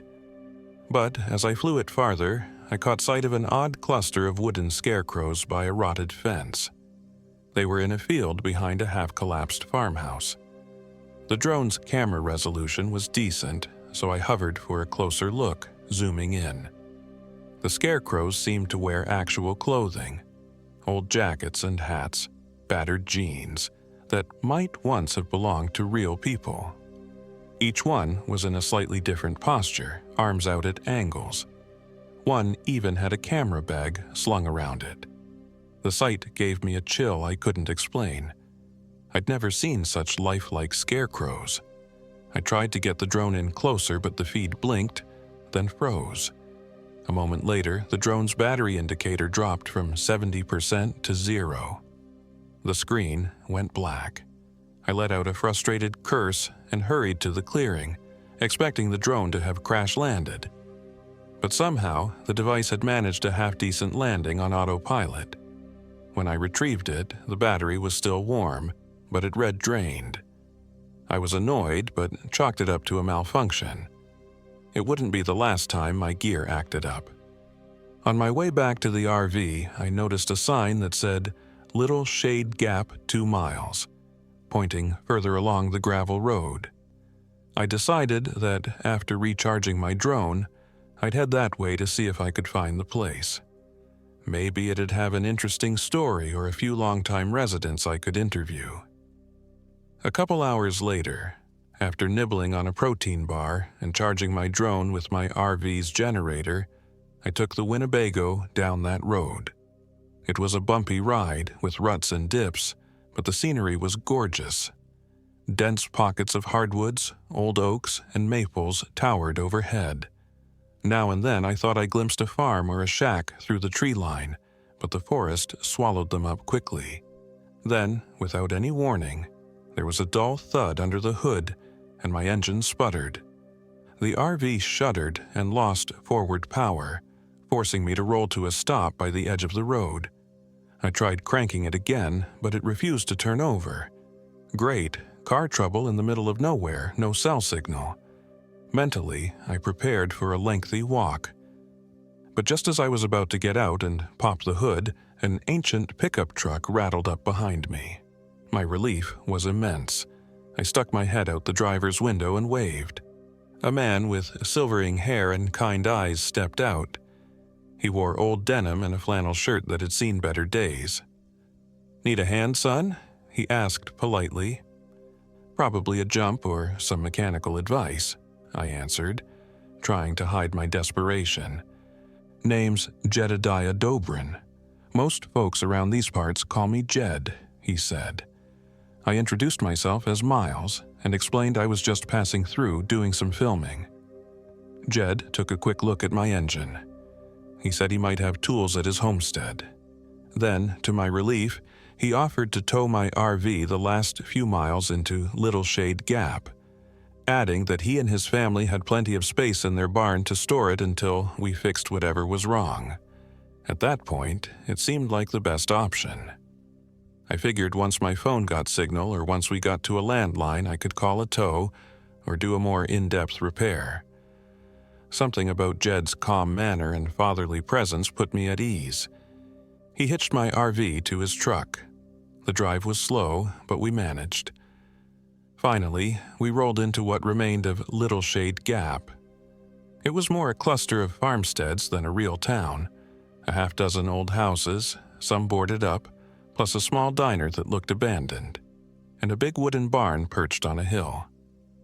Jed pulled my RV right up to the barn, and we unhitched it there. He assured me that I was welcome to stay in his family home if need be. That's when I met Clara, his daughter. She was around 30, tall and lean, with pale skin and dark hair pulled back tight. She greeted me with a reserved nod, but her eyes flickered with curiosity. She asked if I was the documentary fella, and I told her yes, that I was making a YouTube series about rural ghost towns and local lore.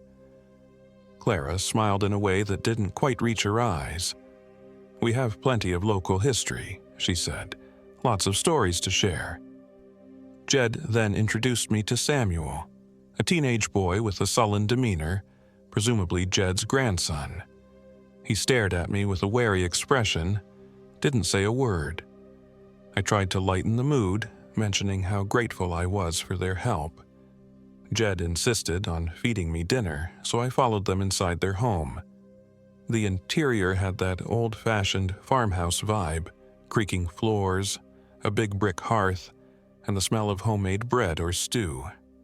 I noted that the walls held photographs, but they appeared to be older black and white images, possibly ancestors from decades ago. Perhaps there was no interest in modern technology here.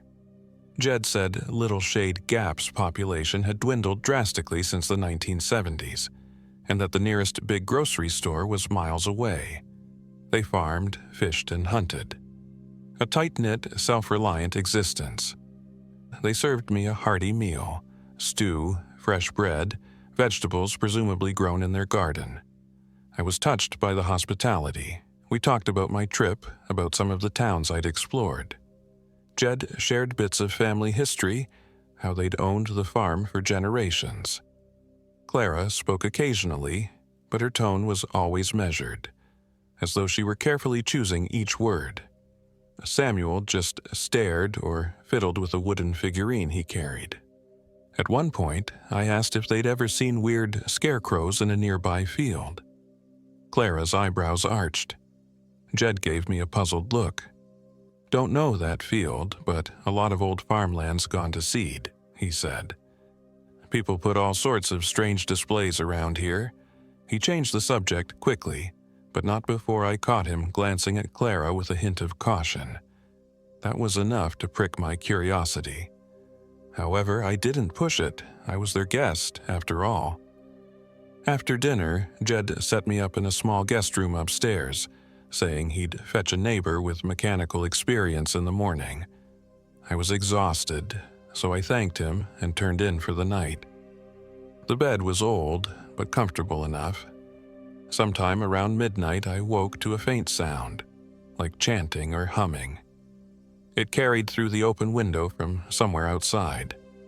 I considered investigating, but fatigue won out.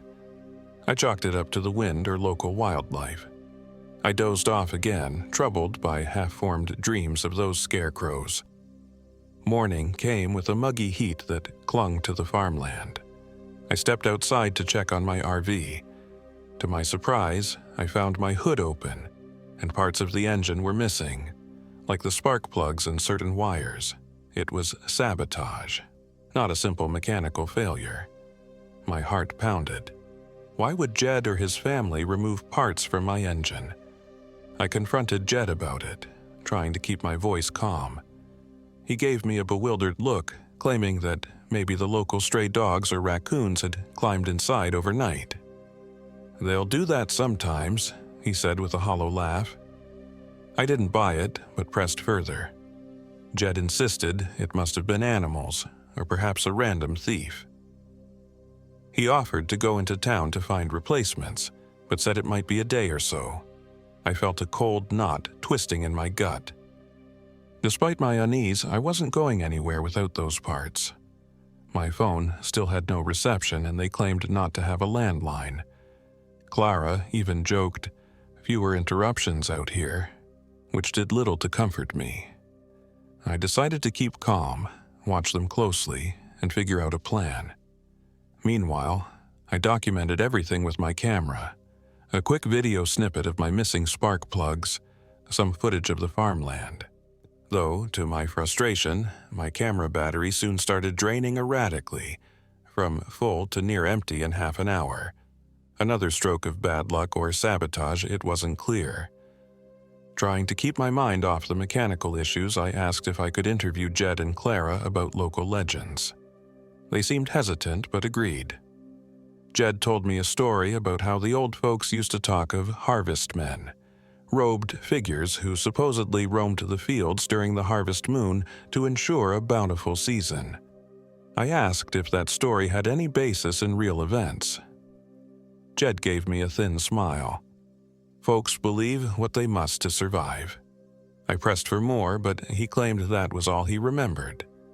Clara, quiet as usual, just listened, her eyes flicking between us. Later that afternoon, while wandering the property, I stumbled across a small barn behind the main house. Its door was padlocked. It was there I noticed a faint smell, like something rotten or decaying. My stomach twisted. I didn't have any direct reason to suspect foul play, but the sabotage to my RV and the family's odd manner put me on high alert. I tried not to let paranoia spiral.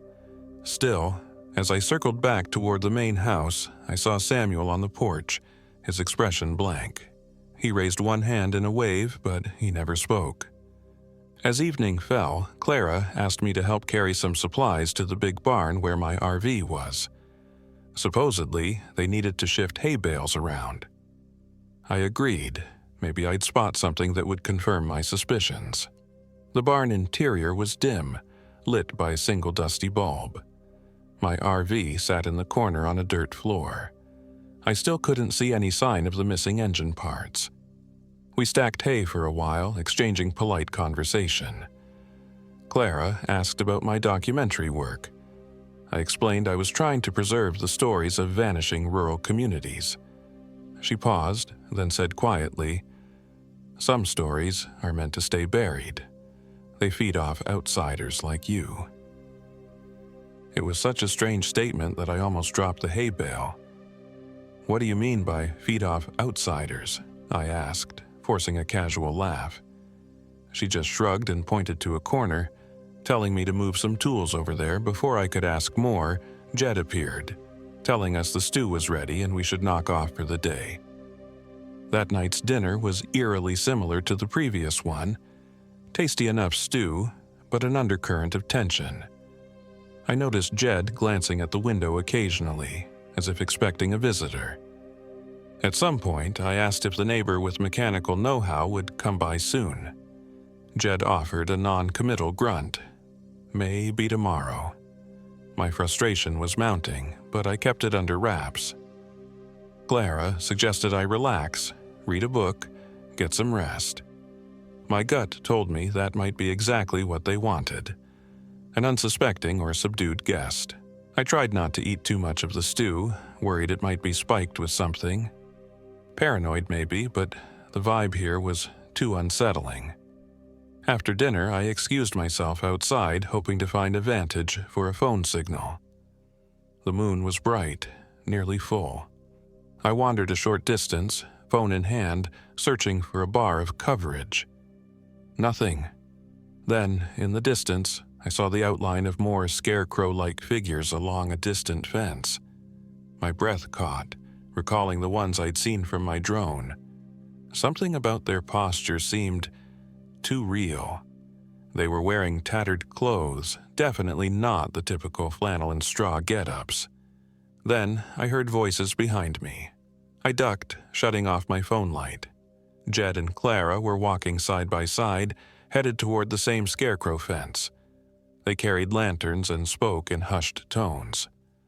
I couldn't make out the words, but I heard Clara say, "He's the right timing for the harvest." A cold wave of dread swept over me. Jed's answer was muffled, but I caught the word "tomorrow" and the phrase, "like the others." Every instinct told me to get out, but I had nowhere to go. My RV was immobile, the phone was useless, and it was miles to any known help. I crept back to the house, slipping upstairs to my guest room, determined to stay alert. I locked the door as best I could and jammed a chair under the knob. Sleep was impossible. Around midnight, I heard that same low chanting or humming again. It seemed to come from outside the house, from multiple voices. Through the window, I saw flickering lights moving across the fields, lanterns or torches. The chanting rose, then faded. Eventually, I dozed, overwhelmed by exhaustion and anxiety. Morning brought steely gray skies and a heavy sense of foreboding. As I tiptoed downstairs, Clara startled me by appearing around the corner. She greeted me politely, told me breakfast was ready. Her calm manner was somehow more frightening than if she'd yelled. I forced down a few mouthfuls of eggs, then made an excuse about needing to check my gear in the barn. Jed was nowhere in sight. I slipped into the barn and rummaged through my RV, trying to see if I could find my missing parts or at least figure out which tools I'd need to fix it. I discovered a scattering of footprints around the vehicle, along with scratch marks on the engine block. It looked as though someone had purposely damaged it. Rage flared inside me. These people planned something sinister, and I wasn't about to stick around and find out what. I grabbed my camera bag and rummaged for anything that might serve as a weapon. Ended up with a sturdy metal tripod. Not ideal, but better than nothing. Then, from deeper in the barn, I heard a groan. Heart pounding, I followed the sound, stepping around hay bales until I reached a locked door on the far side. I put my ear to it, another muffled noise, definitely a human voice. Summoning my courage, I used the metal end of the tripod to pry at the old latch.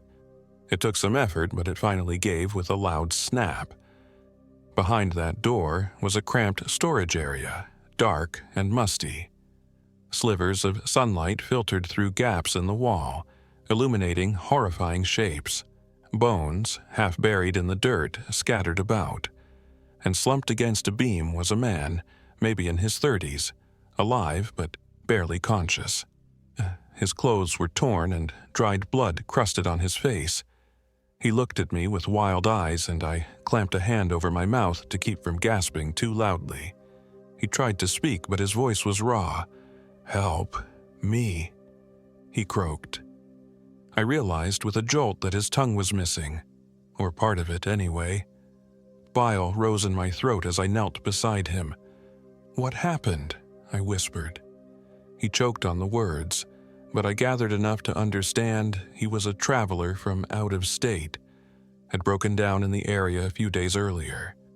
The family had taken him in, same as they'd done with me. Then, something about a harvest ritual. They'd planned to kill him, to feed him to the land, or so he claimed. My mind reeled with the utter madness of it all.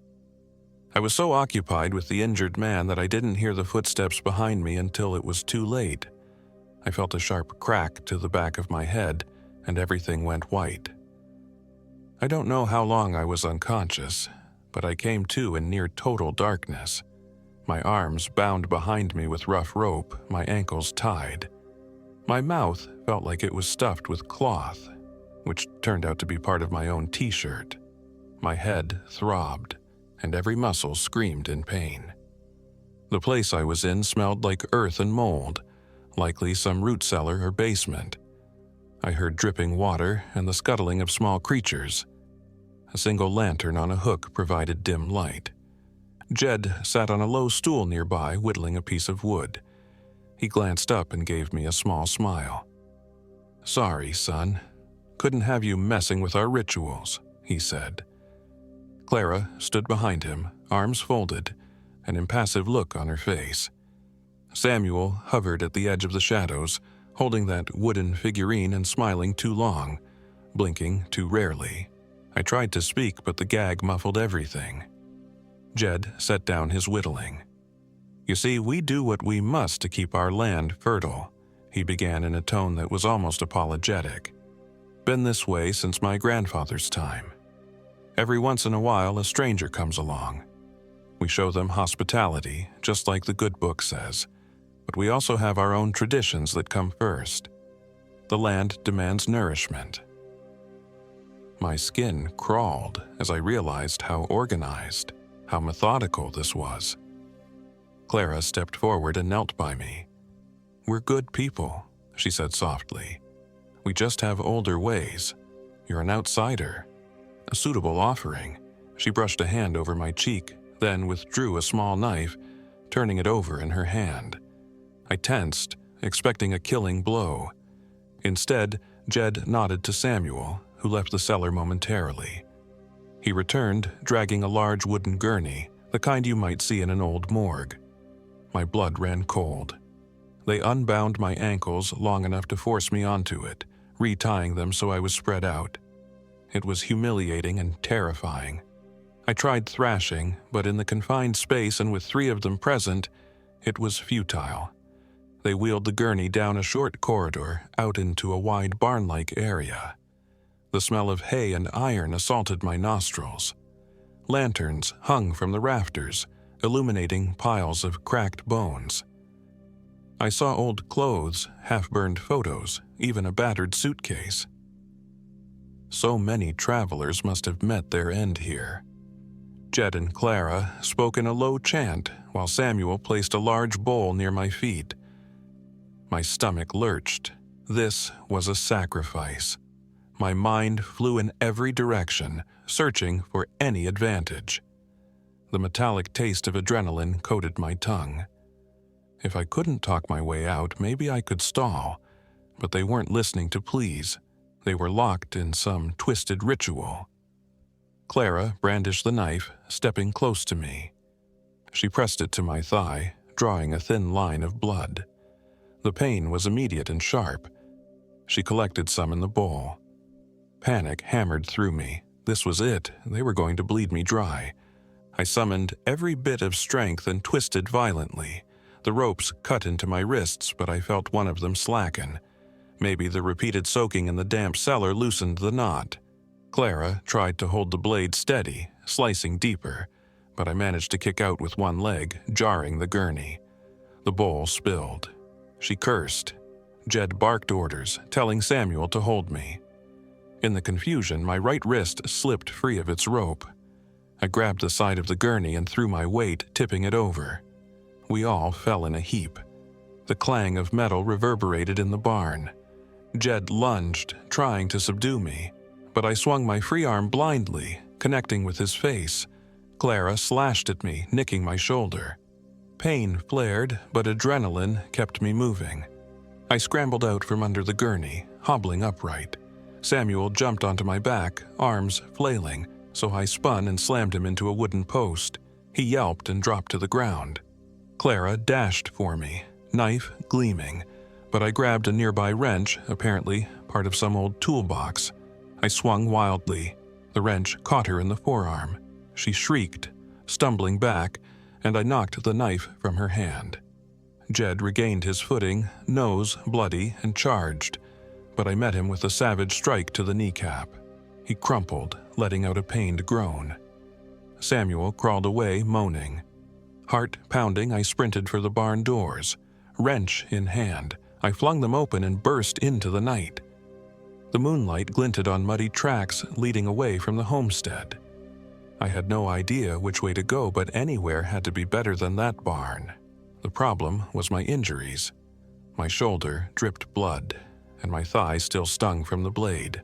My head pounded from the earlier blow, but I refused to let the pain slow me.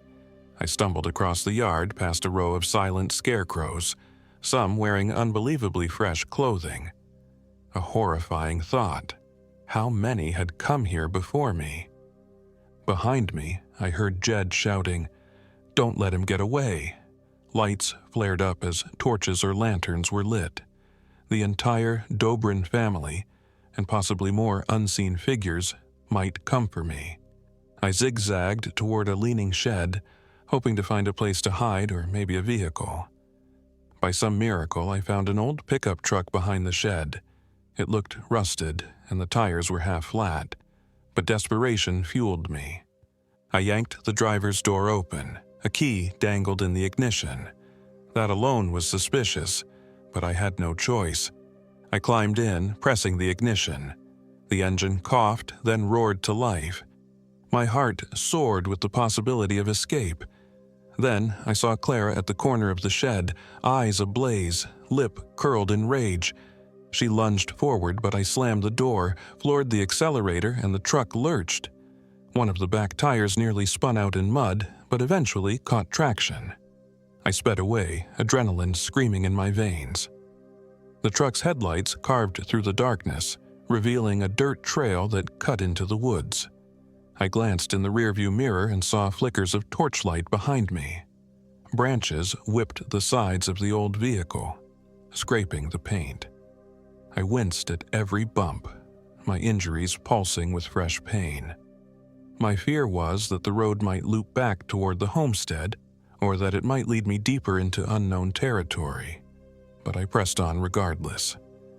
Eventually, the path widened into a gravel road. I recognized part of it. It was the route I'd taken in with my RV. Relief warred with the terror that the Dobrins might be in pursuit. Every so often, the truck jolted as if it might give out, but it kept going. My phone, sitting in the seat next to me, was still useless. The screen cracked from the scuffle.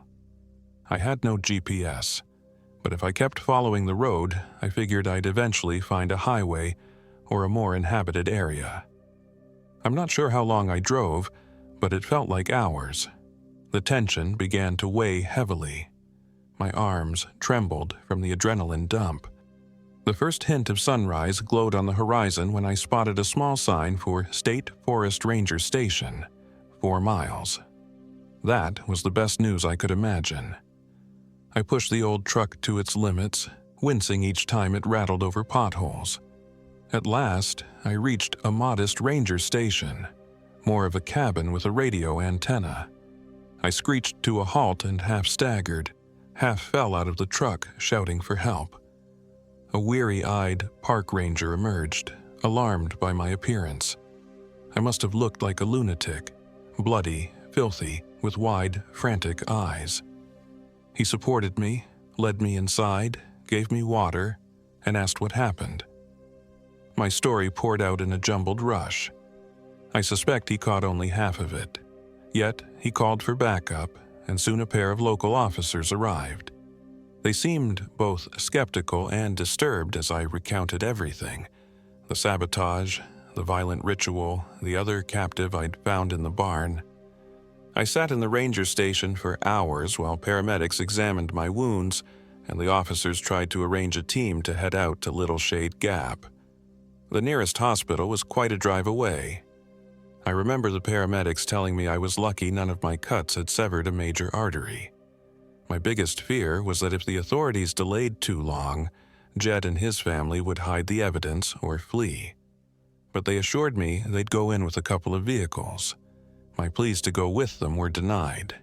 I was in rough shape, physically and mentally. Days later, I was in a hospital bed, bandaged and drained. The local sheriff's department visited me to go over my statement.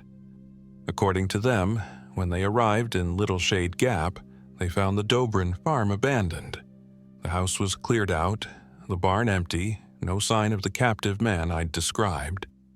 They did, however, find the half-burned remains of my RV, as well as fresh bloodstains on a barn floor. Enough to corroborate my claims of violence. But they found no living soul. No Jed, no Clara, no Samuel. The other farmsteads in Little Shade Gap appeared deserted as well. I pressed them about the man who'd had his tongue cut out. They hadn't found him or any other victims. The place looked like it had been swiftly and methodically evacuated. They also mentioned that near the property line, they'd discovered a small pit filled with old bones and personal effects from multiple decades, but no recent remains. The skeletons might match missing persons from far back. It was shaping up to be a macabre, cold case. When I asked about the scarecrows I'd seen, the sheriff simply said, "We found some old scarecrows, sure, but nothing conclusive." If they'd noticed the camera bag or modern clothes, they didn't mention it. Officially, it seemed, the authorities didn't know what to do with my story other than label it an assault and possible kidnapping. The disappearance of the Dobrins was suspicious, but they had no leads. No one could even confirm how many people lived in Little Shade Gap. The harvest ritual talk probably sounded like paranoid ranting. They chalked up many details to my being traumatized. Yet they couldn't dismiss the fact that I was seriously injured and my vehicle was burned. Ultimately, they told me they'd do everything they could to track down the family. But a month passed without any arrests. The rumor from some locals was that the Dobrins had been practicing strange traditions for generations and had ways of vanishing without a trace.